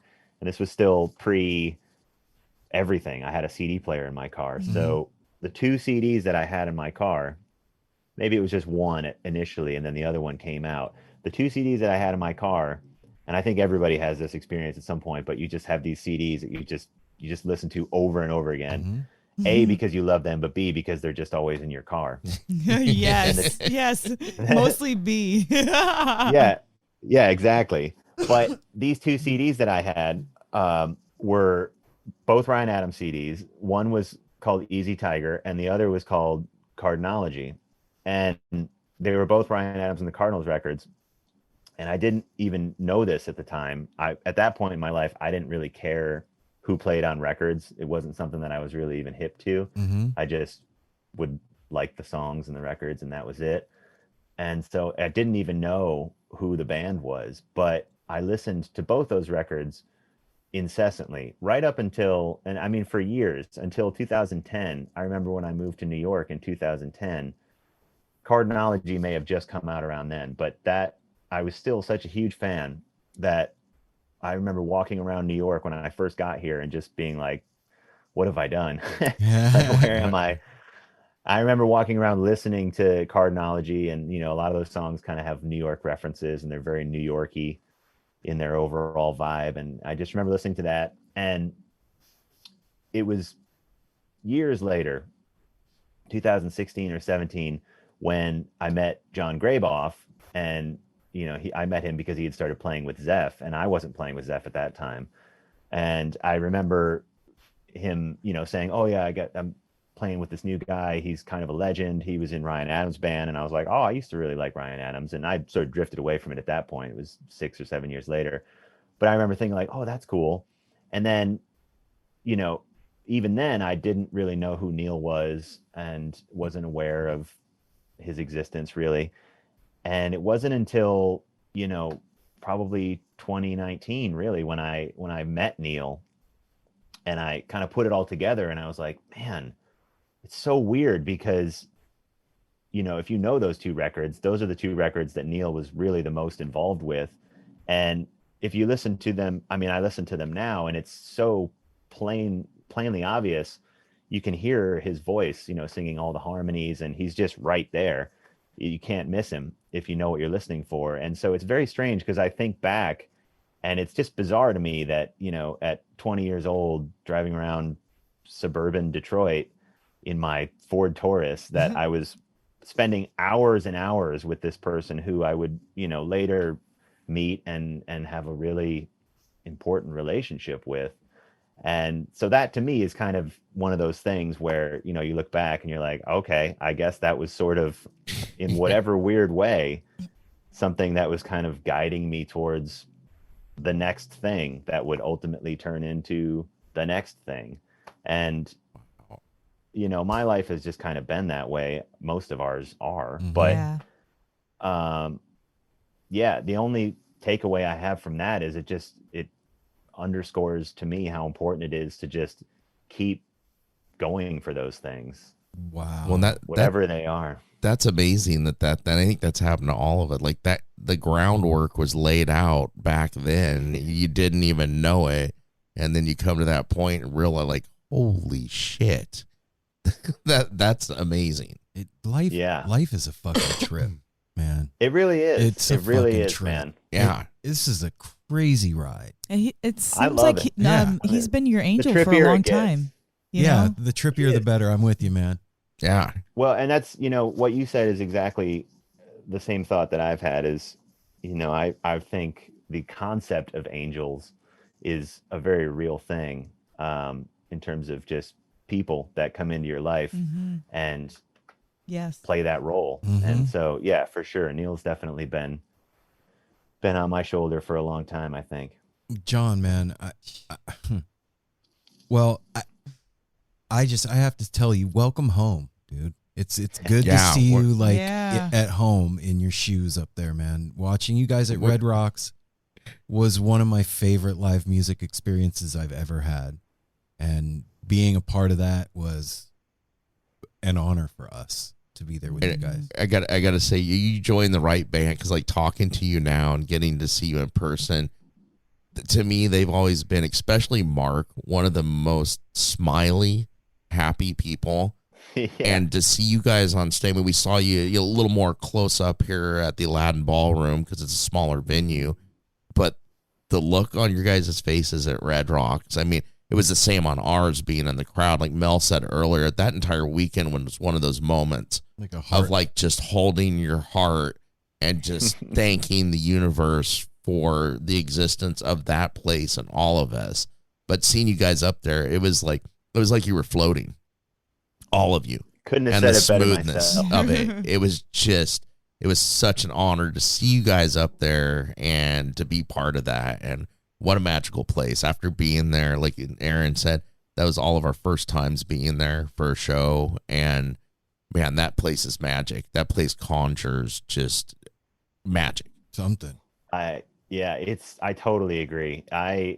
It's funny because I feel like I remember every detail of that entire experience because it was so profound. And I had the same, everything you just said, just know that it was exactly the same on the other side of the equation. We're all looking in a great big fucking mirror. It's a trip. I just have to say too, like, you're so gracious. That's the word that keeps coming through this whole entire interview, is that you're so gracious of how you're accepting the compliments and what we're saying, but also like you feel it and you're grateful for it, and it just comes out too. And it's in the music, it's in your tone of voice, it's in your gratitude, it's in like just how thoughtful you are about not just Neal, but about every part of it. And I am so grateful that Cats gets to have you, and that this is what the next going chapter, forward is. That I, like, truly, like, your heart is so sweet, and I'm just grateful that we were able to even talk to you and have this conversation, because it really now it ties together Cats even more. Yeah. And you are Cats, because we had the honor, like, going back to what was it, 2018 High Sierra. We got to talk to Neal, meet Neal in person when he was up there playing with CRB, and from there, and then we. Adam came to Portland. He was here in Portland, came to the house, hung out, got Mark on. We still got to catch Dan. Dan's hard to catch up with sometimes. Slippery eel, that one. Yeah. But that's the perfect final piece, though, because there's only one Dan Horn. Yes. Yes. He's a tough act to follow.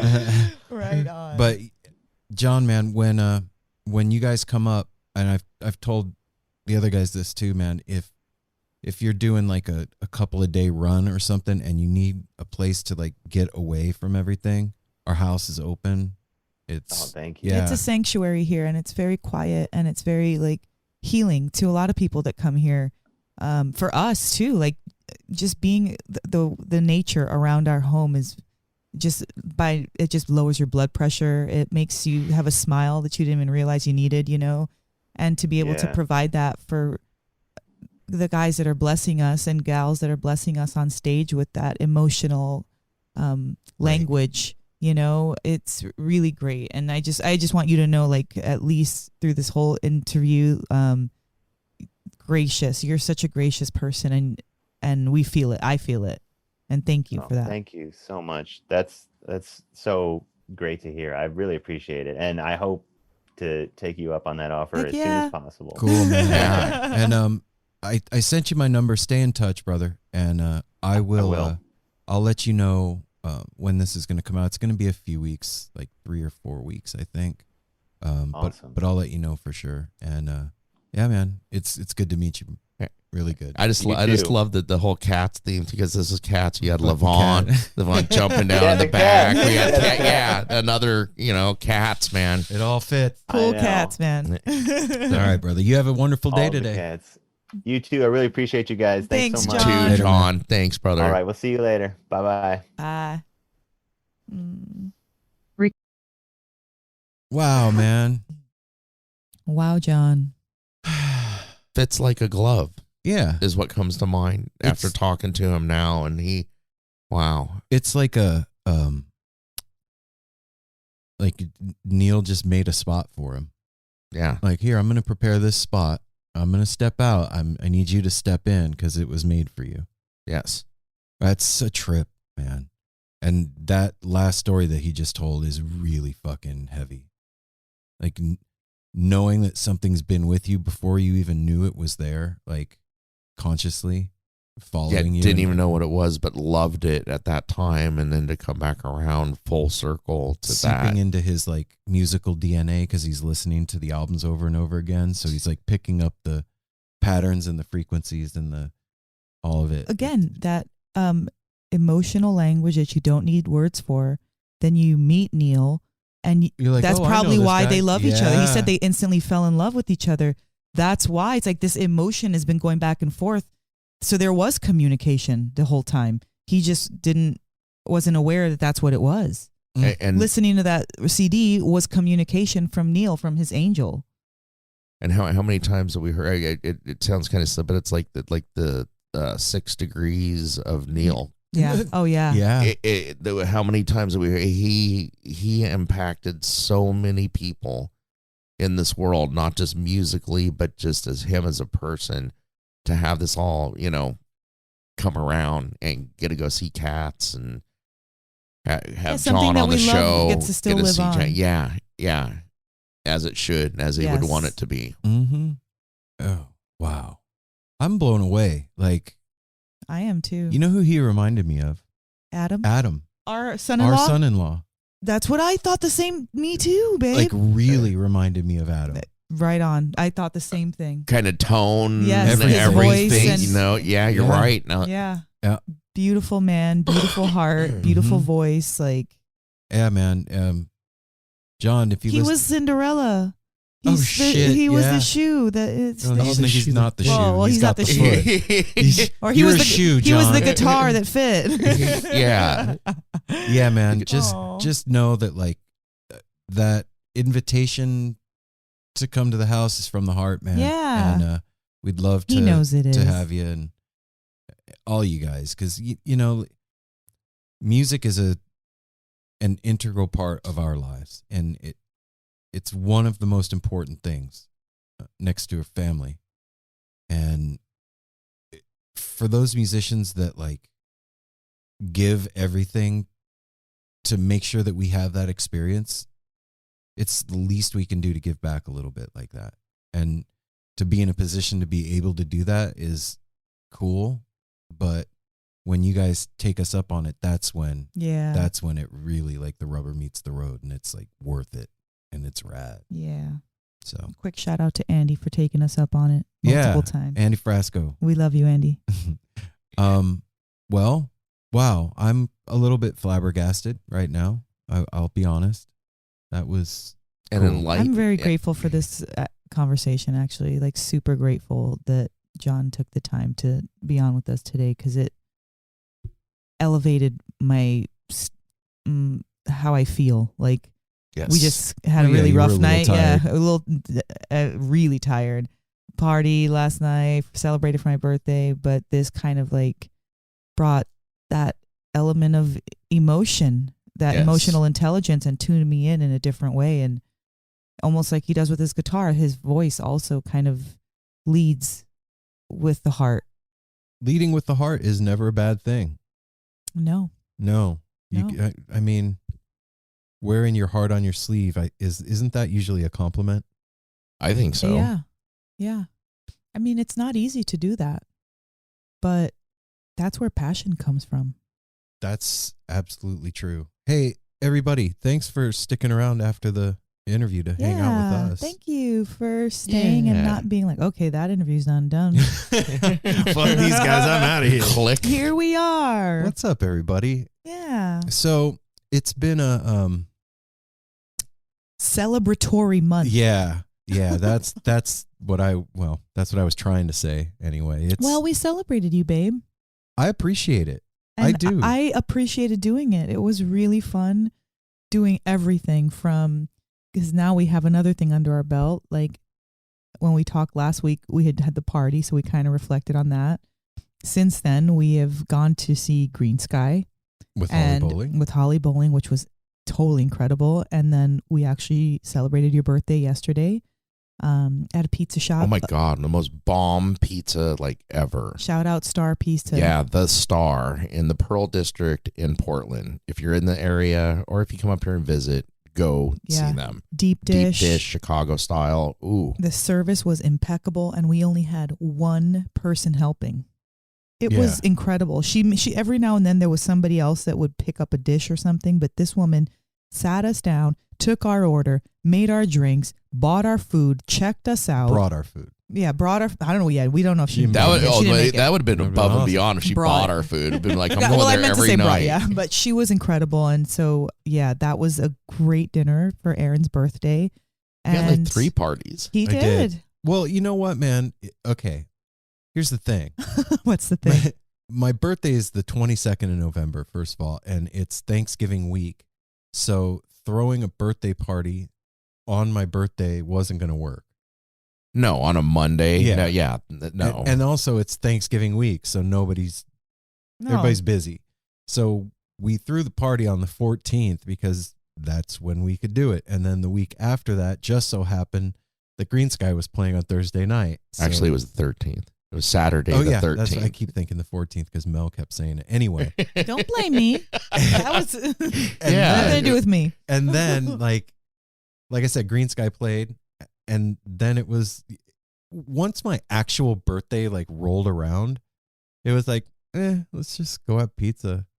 It wasn't like that though. I came home and you were all shitty, and I was like, ew, what? You had a great month. Why can't you? Like, she comes home from work and with all this energy, this birthday energy. It's my birthday, right? I wake up, everybody's gone. First of all, there's nobody in the house. It's me and Darwin. I'm at work from home. It's pouring rain outside. It's dark. I'm home alone in the dark all day long on my birthday, actual birthday. All days actually till 1:35 in the afternoon. Yeah, when you're I not get home that long. But I felt extra bad Monday morning leaving because he was looking at me like Darwin does. He's like, all right, dude, I'll see you tonight. Have a good day. And I'm like, happy birthday. Mel comes home from work all bam, bam, dun, dun, and I'm like, hey. And she's like, what's up? And I was like, nothing. It's a regular day. And I'm like, in my head, I'm like, oh no, I am not going to let him bring my birthday fun down. I'm excited about it, and I'm not going to let him steal it. So I was whatever I needed to do. So I removed myself from the situation, got a little space from him, did my own thing for a minute. And then I took a shower, a long extended shower. And then we got all the birthday stuff situated. There reservations, no reservations, walk in, not walk in, all this stuff. His mom called him for his birthday. All these cute things started happening. And then by dinner time, he was actually being cute and in a good mood and smiling. And it was really fun. Super fun. And it wasn't just a birthday pizza party. No, it's just weird, man. Like, okay, so I've passed 50 now. No, you haven't passed it. You're at it. I'm one day past 50. It's Aaron math. Yeah. I did it. I turned 50 is what I mean. Yeah, you did. And it is a very contemplative, very contemplative birthday.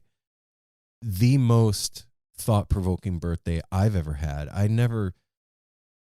I was thinking about it today. Like, turning 30 was cool. Like, I was like, yeah, I'm turning 30 because I'm not in my 20s 30 anymore. does seem cool. And turning 40 was like, whatever. Turning 40, so what?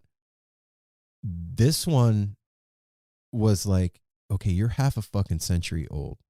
That's no small thing. Like, if this was the 1800s, I would be Old Man Jenkins in the village. Oh, yeah. Especially with that beard, baby. Yeah. Yeah, life expectancy was not 50 years old back then. No. And I don't know, like, if you've been a listener of No Simple Road, you know where I came from. Like, growing up in Vegas and going on the road with the Dead and getting strung out on dope and meeting Mel. And there's a lot of road that I've traveled. A lot of lives there. And a lot of different me's that have been in those 50 years. A lot of incarnations. Yeah.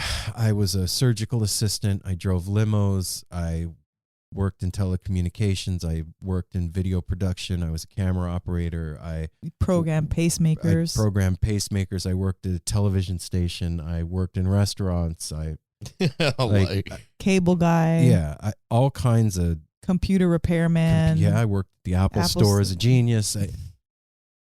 There's a lot of shit that I've done. And then moving up here with you guys and all the changes that took place once we moved to Oregon from Vegas. And then the biggest thing that happened here is what we're doing right now, and starting No Simple Road and having success at it. It's a lot to think about and process. That's a lot of life. You know what I mean? Just one of those things that I said is an entire career for some people, but that's not the way I've lived my life. And so turning 50 was a huge landmark. Yeah. And is a huge landmark. And it made me really evaluate a lot of shit and re-feel a lot of feelings I don't normally think about, like it doesn't do any good to go back over your life and like pine away for mistakes that you made, because at least for me, like I wouldn't be here if I hadn't. And it's a waste of time in the sense like you can't change the outcome. You can't literally do it. But in all honesty, you can't help feeling like that sometimes about shit that you did, or I can't help feeling like that sometimes.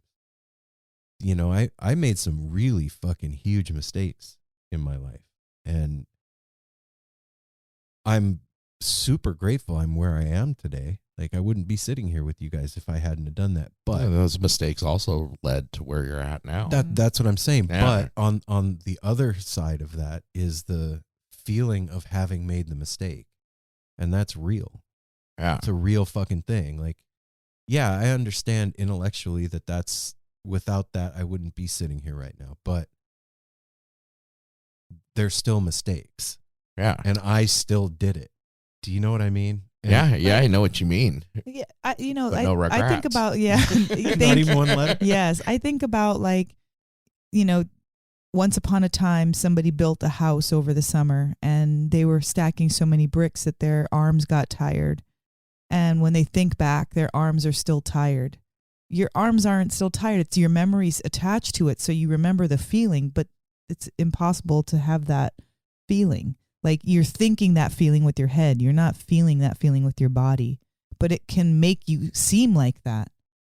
And so when you think back on emotional things that have happened, of course you have a tie to them because memory keeps you tied, but that event is indeed over, and mistake or no mistake, it's already dead and gone. Like it's already buried. That life has already been lived. It's been put in a coffin and you're just visiting the gravesite. That's true. Yeah. You're right. But like I said, this whole birthday thing, like, just made me think. And also in my family, birthdays are celebrated. Like as a kid, like we really went all out for birthdays. And when my dad was around, like I don't know. Once I moved out of the house and like you and I got married, like my dad was always involved in my birthday in some way or another. We'd go out to dinner with them or whatever. And having a milestone birthday without my dad around fucked me up this year. Like like turning 30, he was around, turning 40, he was around. This is the first one that he wasn't here. And like, it sucked. I don't know how else to say that. Like, I'm getting emotional. That's what you happens. do. Yeah. So, and then that is a heavy one. Your dad to not be around. And it's also like where you're talking about you're 50. It's funny, but it's not. But it's like at this point in life, we've forgotten more than we remember. If that makes sense. Yeah. You get to a point where you realize, there's a lot. And then not to mention what you hadn't really said yet is also like seeing you two at this age. You guys are grandparents now and your children are grown. And Simon is planning, moving out on his own and has a dope job now. And life moves fast. Yeah. And what fucked me up just now is what I was going to say is like several times on my birthday, like I kept like waiting for my dad to call. Yeah. And then like that realization that it's not going to happen like sucks. And that'll continue to happen. That happen every Christmas. I'm waiting for my sister to call, and it's been 10 years. Yeah. But you expect that call because it's part of you. Yeah. There's nothing to say to ease that or settle that. No, that's a thing. no. That's just something to deal with, like a gut punch. You just have to feel it. Yeah, and I think if I don't know. What do I know? But like, I think if he had been around, like, this birthday would have still been a big deal. But I don't think I would have been as thoughtful. I don't know that to be true. You never know. How you can never say that. I just think every birthday is reflective. That was underlying, and I didn't realize it. Yeah, so that's different than being thoughtful. Yeah. You missed your dad this year.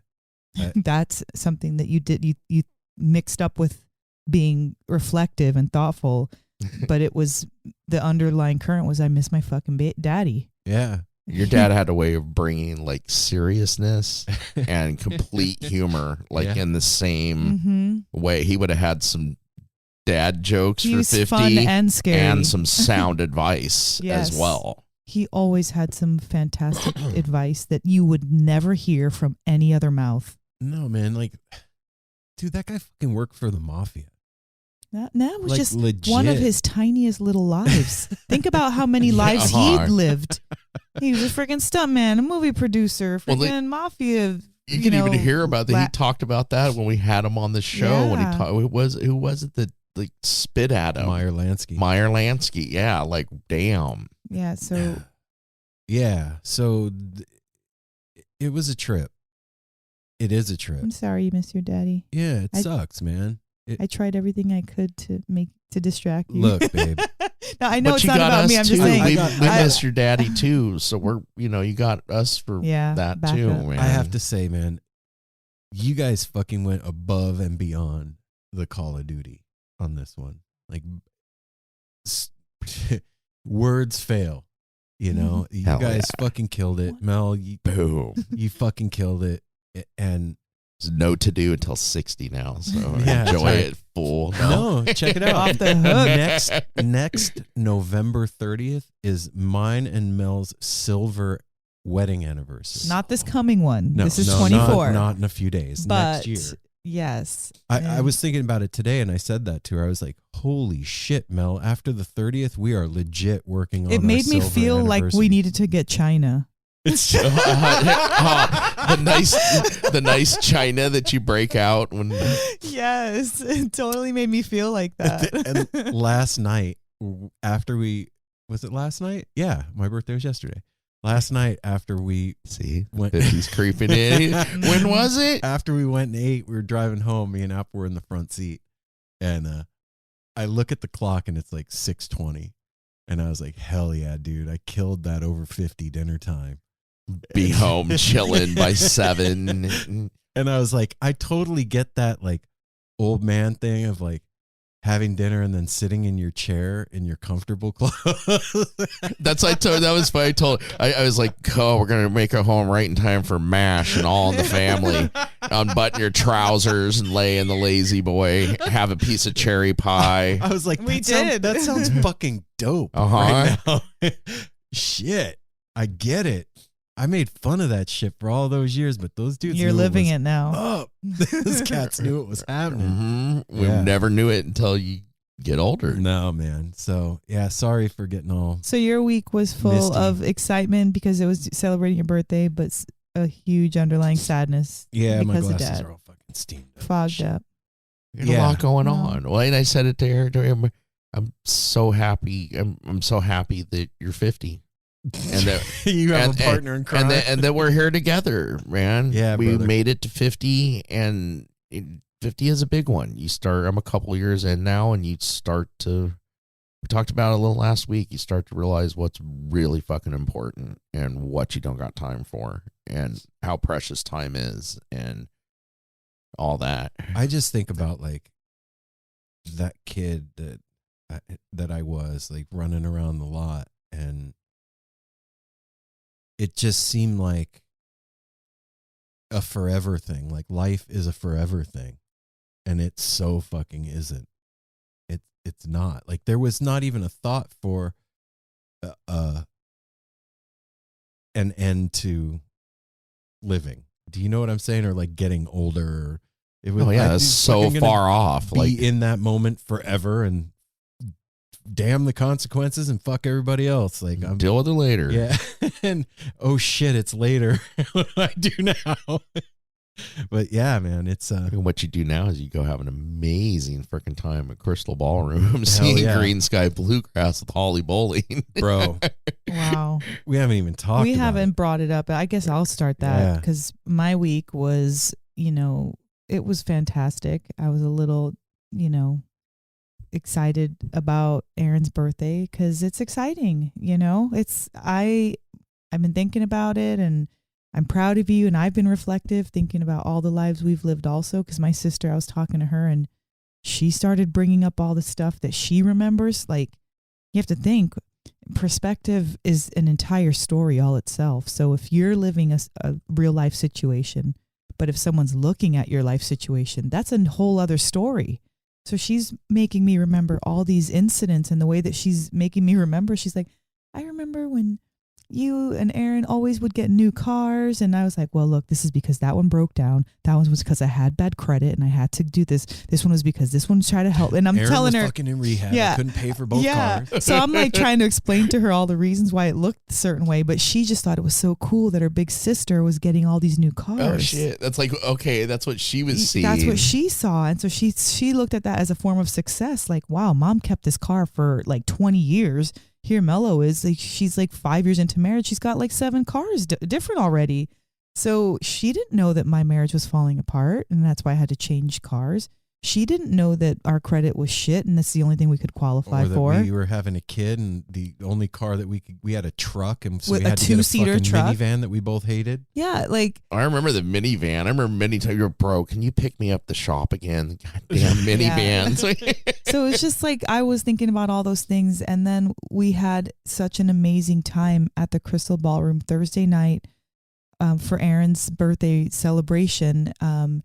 So Ben and Tiffany and their girls, and we saw Evan there. So Evan, thanks shout out Evan. Yeah, for his 21st birthday. We definitely saw Karen comes over, gives us some love, and thank you, Karen. Shout out Karen. We met Heath and his wife.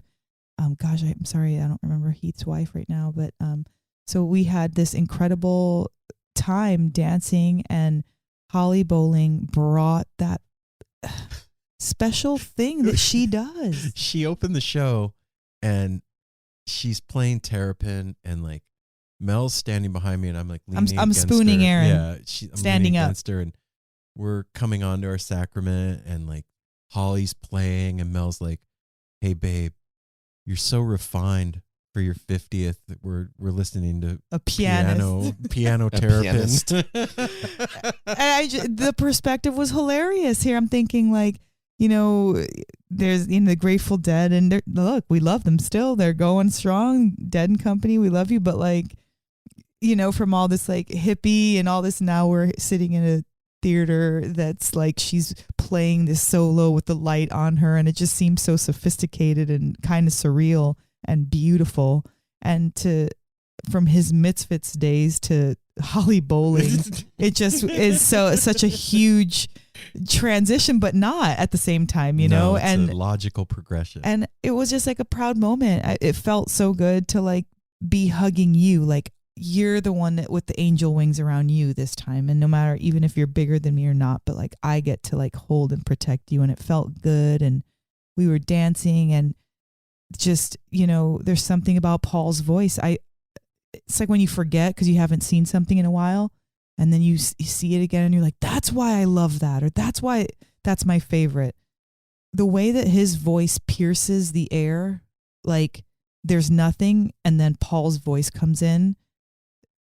It's my favorite sound I've ever heard. Like, wow. It's the amazing. coolest.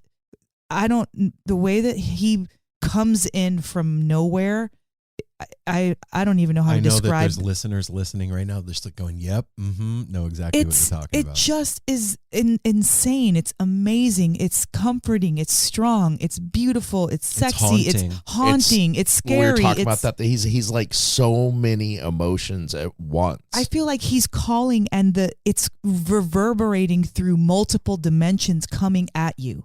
Like he's saying it from one location, and it's coming at you through like many lifetimes and halls of dimensions. Yeah. No, I totally get where I don't care what he's singing. It's like their music does not sound all the same, but when his voice comes on, I don't care what they're playing. It's that same call. And like, oh my God. Green Sky's one of those bands where you don't know what you're going to get. You don't know if you're going to get like a super psychedelic set or a really bluegrassy set or a sing-along set or whatever. Just so happens that the night on the 18th at the Crystal Ballroom was super trippy. Like 14th. 18th. Was it the 18th? Yeah, the 14th was the birthday party. Oh, okay. Yeah. It was super There's so many trippy. celebrations we're forgetting. It was like a very psychedelic show, less sing-alongy, less bluegrassy, and very trippy. Yeah. I just loved every bit of it, and I had an amazing time, and always getting to spend time with Tiffany I look forward to that just as much as the show, to be honest, like these last few times, because I feel like our relationship is cultivating, and each time we spend time with each other, it just kind of solidifies like we've got some amazing work to do. That's a cool ass family, man. I just love each one of them, and we finally got to meet Grace, and that was awesome. It makes my heart glad to see an entire family together at a show, like mom, dad, kids, boyfriends, everybody. Like they're all there together, and they're fucking digging it. And that's doing some shit right, where your young teenage and early 20-year-old children want to hang out with you with their new boyfriends and their parents' friends, and are digging the music, and are loving the music. Instead of like, why'd you make us fucking come here? Not dragging me along. No, like this is like, you want to be here. Anyway, I was grateful for that, and I just have been feeling good. That's it. Yeah.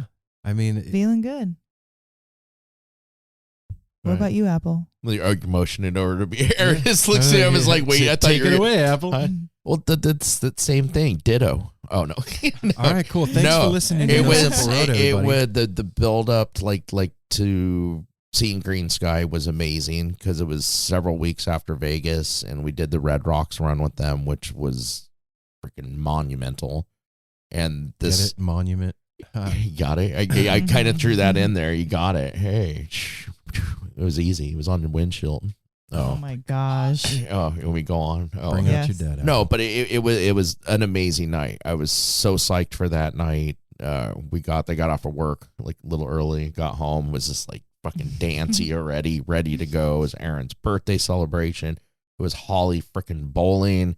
It was Crystal Ballroom, which we had not been to in almost a couple years. Yeah. Wow. That springy dance floor that they have, it's just, when you walk in there, you just get a spring in your step, like literally. And as soon as Holly came on, which I usually hang out with you guys, I wanted to get as close as I could to see Holly. And she is just freaking amazing. There was a moment when I saw, you could like see her channeling what she's doing. She had her eyes wide open. You could see nothing but whites of her eyes because her eyes were rolled back in her head. It was just like pure whites, and her eyes kind of shaking, and she was just jamming. And then she does her little intricate weird things where she's plucking and doing. I mean, she is, all keyboardists, like we've talked about, are like wizards and like whipping up chemistry and stuff. And she is one of the masters. I'm so proud that we've had her on the show. Like, yes, that wasn't one. First of all, that was an excellent episode. So if y'all haven't heard it, please go back and look it up. Holly Bowling with NSR. Secondly, every single time I see her, she creates that same feeling in me. That's like, it transports me. Yes. I don't know where I go. I can't even describe the feeling or where, but it's just like, she takes me with her on whatever ride she's on, and it is a beautiful ride. And that's exactly what I saw when I got up there and saw her eyes, like the way they were and what she was doing. It was like, holy shit. She has like the ticket to something that she's totally invited us on and takes us on that journey, because that was like a 35-minute terrapin.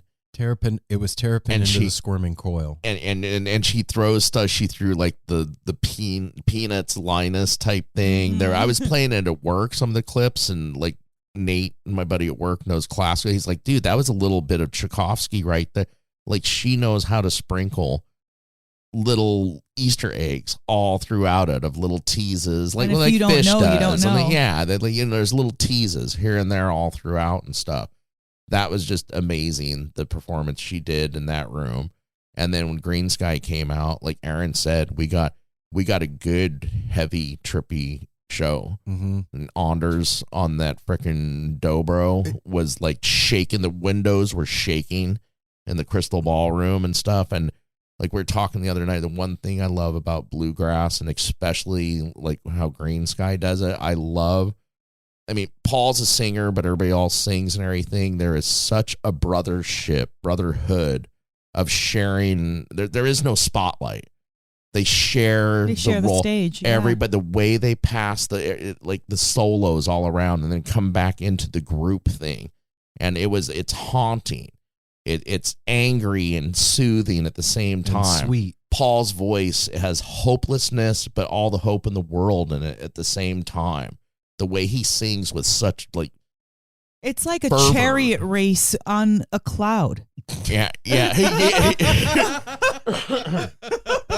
like that. That was, but it's like this, so like charging at you, but with this softness. And it brings up emotion in you that we've all felt in our life. But God, they're so good at bringing up emotion and getting you there too. They take you on a ride like nobody else. And them playing with Holly, that's a magical combination.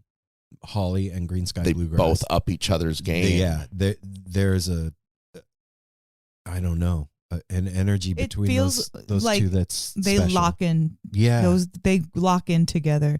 And Green Sky on their own, I will take zero away from them. But when they put that element of Holly Bowling into their equation, there is something that is so elevated. Yep. Yeah. Yep. Yeah, I left that show done. Yeah, that was a fantastic evening.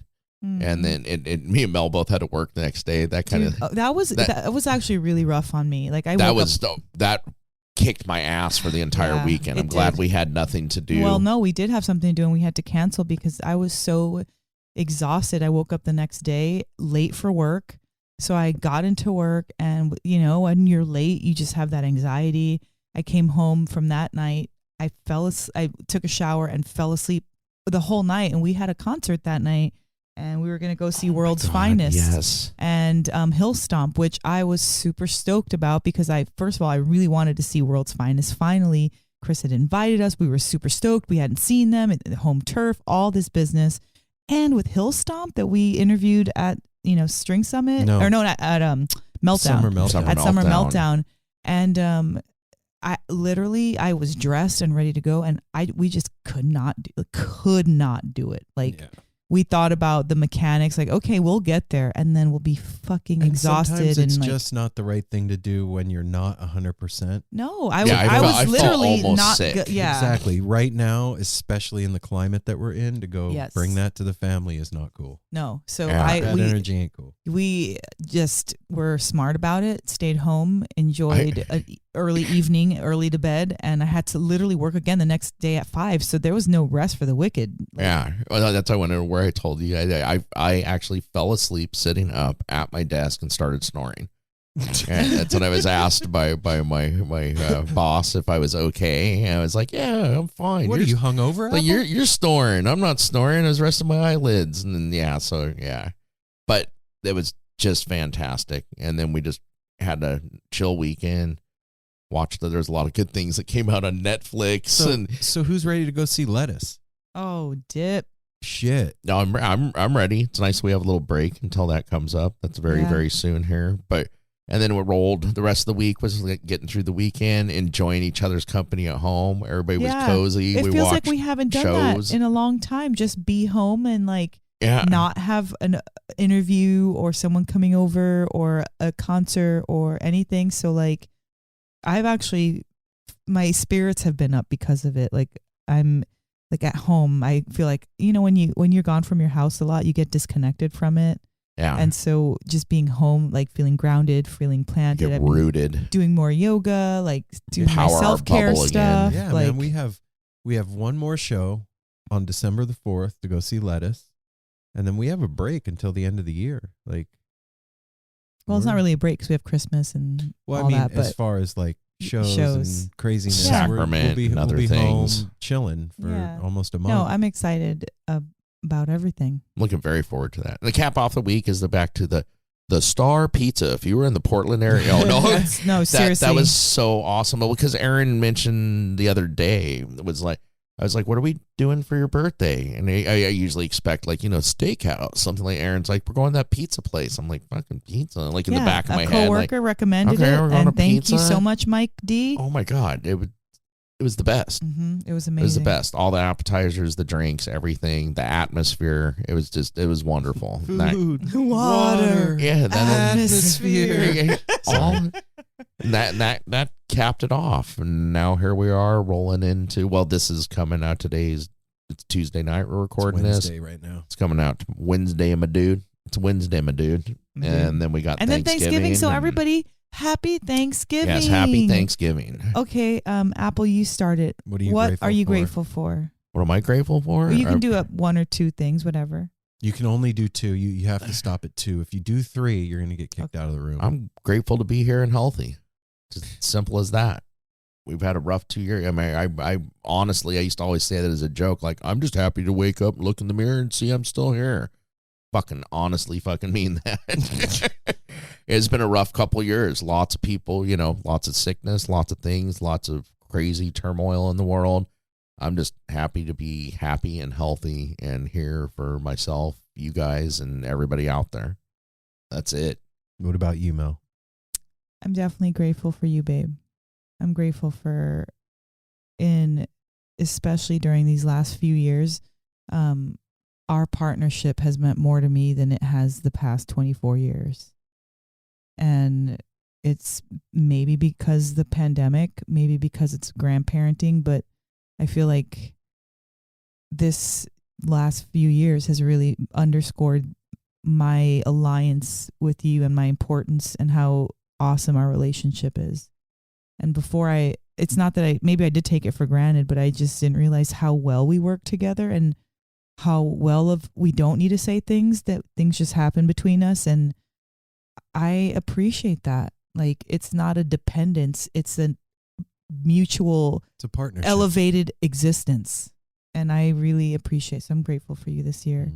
And I'm grateful for my grandchild. I'm grateful for him turning me to a club that I wasn't a part of before. The Granny Club. Yeah. Hell yeah. And I'm grateful for No Simple Road. I'm grateful for meeting everybody that we met over this 2020 year in the craziness of everything, and Joel and all the contest winners that we had this summer, and all of the musicians that we were able to have at the house and go see, and the summertime, and just all of our NSR family. Like, I'm so grateful for you enriching my life and bringing straight up more meaning to it. Like, you've brought more meaning for life for me. So those are my gratefuls. I want to add to that, because I'm so thankful that you two, like, I mean, we did it together, but especially you two, discovering the wonders of Fish together. Fish is your guys' band. Oh, yeah. You did that together. There's a reason that me and Aaron never got it before. That's why. And never got into it. It came at the time it should have several years ago. And to see, like Aaron, and we talked about this many times, but to see Mel calling songs, knowing lyrics, working into conversation, dropping little Fish lyrics and this and that, and like smiling, like, yeah. It's been awesome to see you two doing this. And, Thanks, Apple. and it's not over, because No. you're going on a 4-day run fucking New York. Woohoo! That's just been awesome to see, because me and Aaron kind of had the dead thing together, being friends all our lives, but to see you guys really, I mean, it's our thing too. It with is No our Simple thing, Road, yeah. but to see it as your guy, I've never seen you two so excited when you went off to Hershey and when you That took was off for the amazing. weekend to San Francisco with Cody and Bree. It's awesome, and I'm thankful that that came into your lives, and I got to be part of that. That's Damn, right on, man. rad. And I'm always grateful for my babies. Yeah, of Darwin, course. Sydney, Simon. Love you. Darwin, what are you grateful for? Grateful for treats, and I'm grateful for my thriving in tie-dye hanky. Deweys. Right on, man.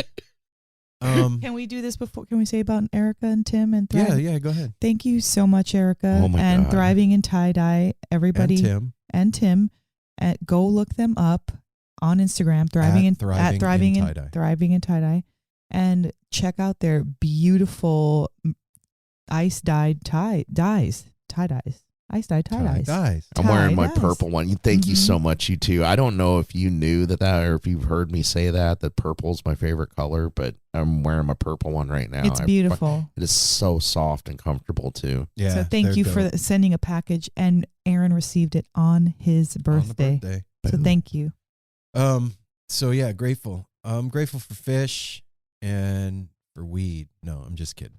Well, like salmon and fucking Jack Herrera. No, I don't even smoke. I mean, honestly,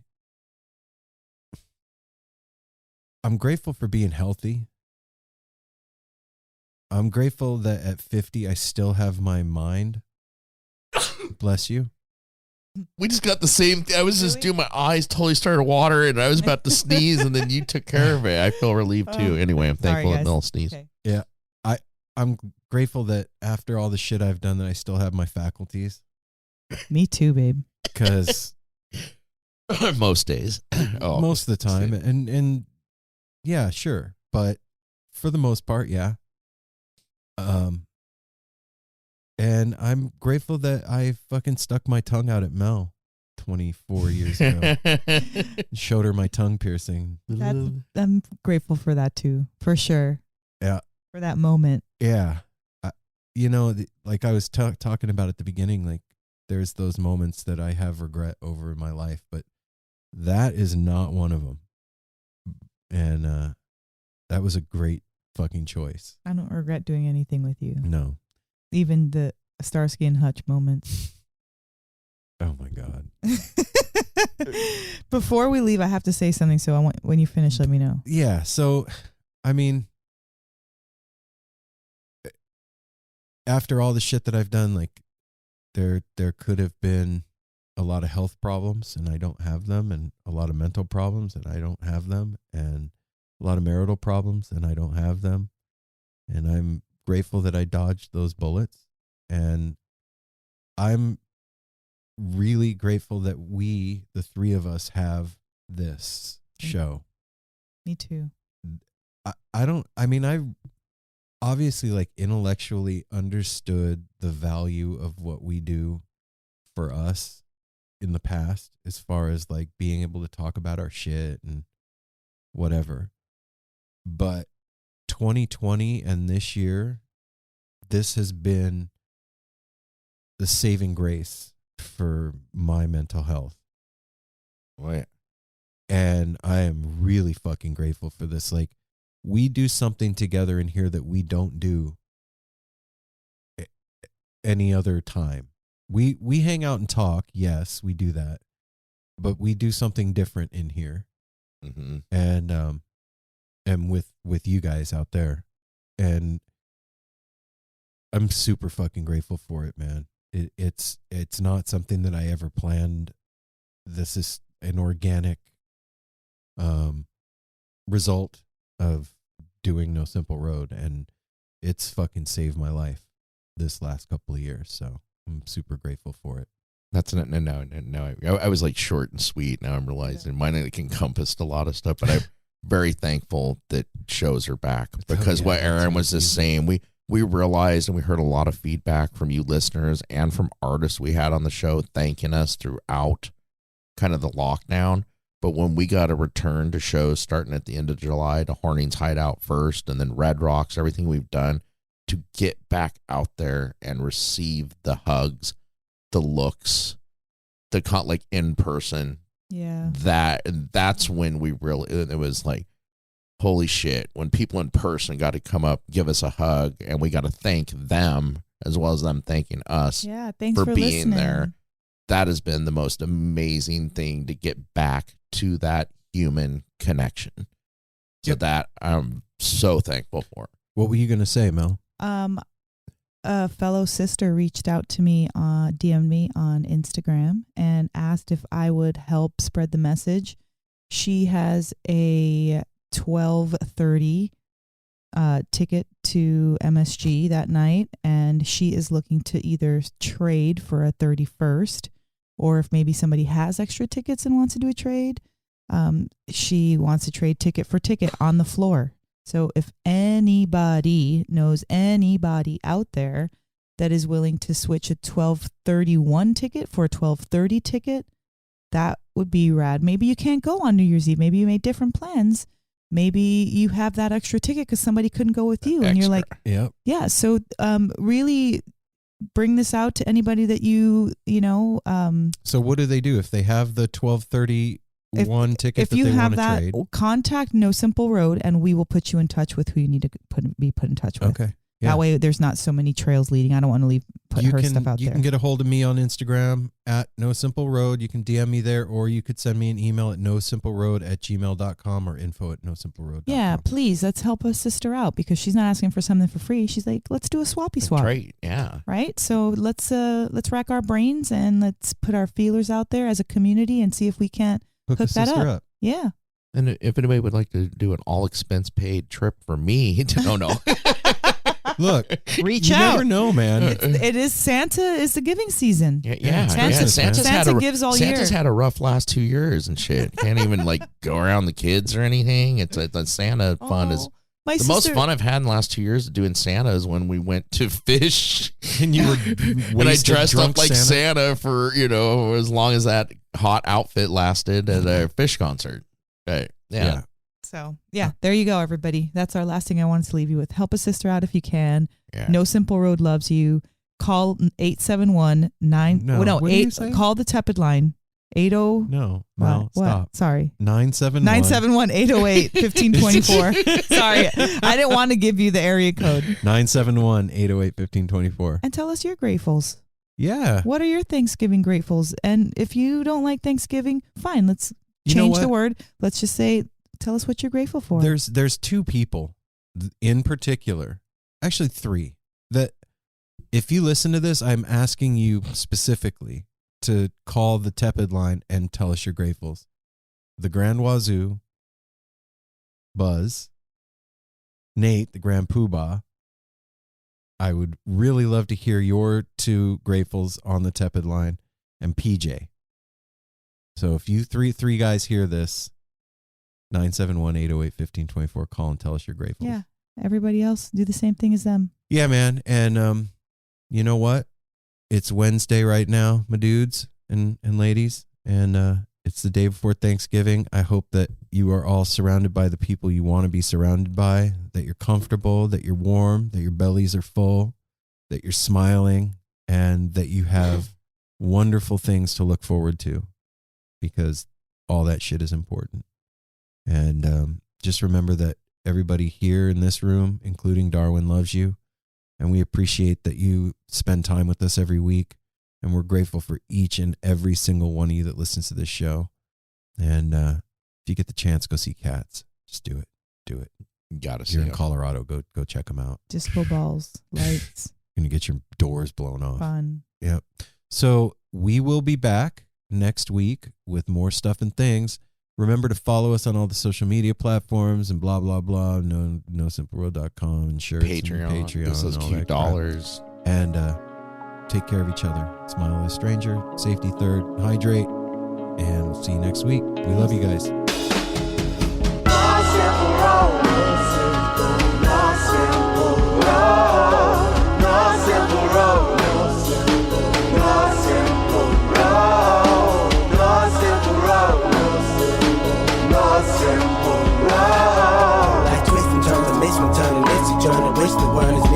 But it's a burden. Family needs has been deferred, and hella means been the earth, and alchemy can bring the birth, the melody of a newborn. So persistent, so resistant, so insistent, so commitment, so resilient, or haven't you learned it? No simple road. No simple road. No simple road. No simple road. No simple road. No simple road. My windshield is shattered as I focus through the spot in the corner that is still intact. The react is both a defense mechanism as well as a fear. We've traveled this road before, so we may think, but it's a tad bit of strange similarities that feed an A=A complex. The fears of your past do not equal the perplexities of the current road.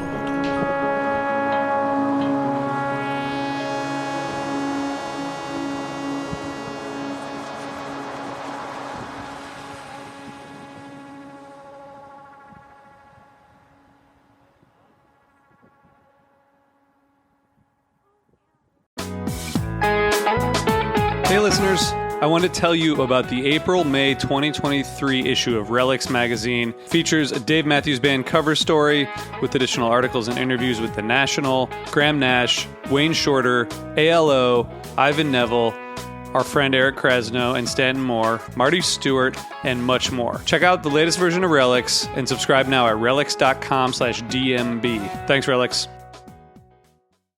Well, hey friends, my name is Zach Lupiton. You may know me from the band Dust Bowl Revival, but I also host a music discovery podcast called The Show on the Road. For the last 5 seasons, I've been able to dive deep and have intimate chats with folks like the Lumineers, Ani DeFranco, Wolfpack, Keb Mo, Lake Street Dive, Bela Fleck, and more. So guess what? After 150 conversations with some of my favorite songwriters from around the world, we are bringing brand new episodes to the Osiris Network. New interviews and intimate acoustic performances will be coming at you this summer. And which episodes are coming next, you ask? I am Zach Goody, the lead singer for the band Smash Mouth. Our band is called Milky Chance. We are based in Berlin. My name is David Shaw. I sing and write songs with my band, The Revivalists. Trust me, these conversations go some wild places. So subscribe to The Show on the Road on Osiris, and we'll see you soon.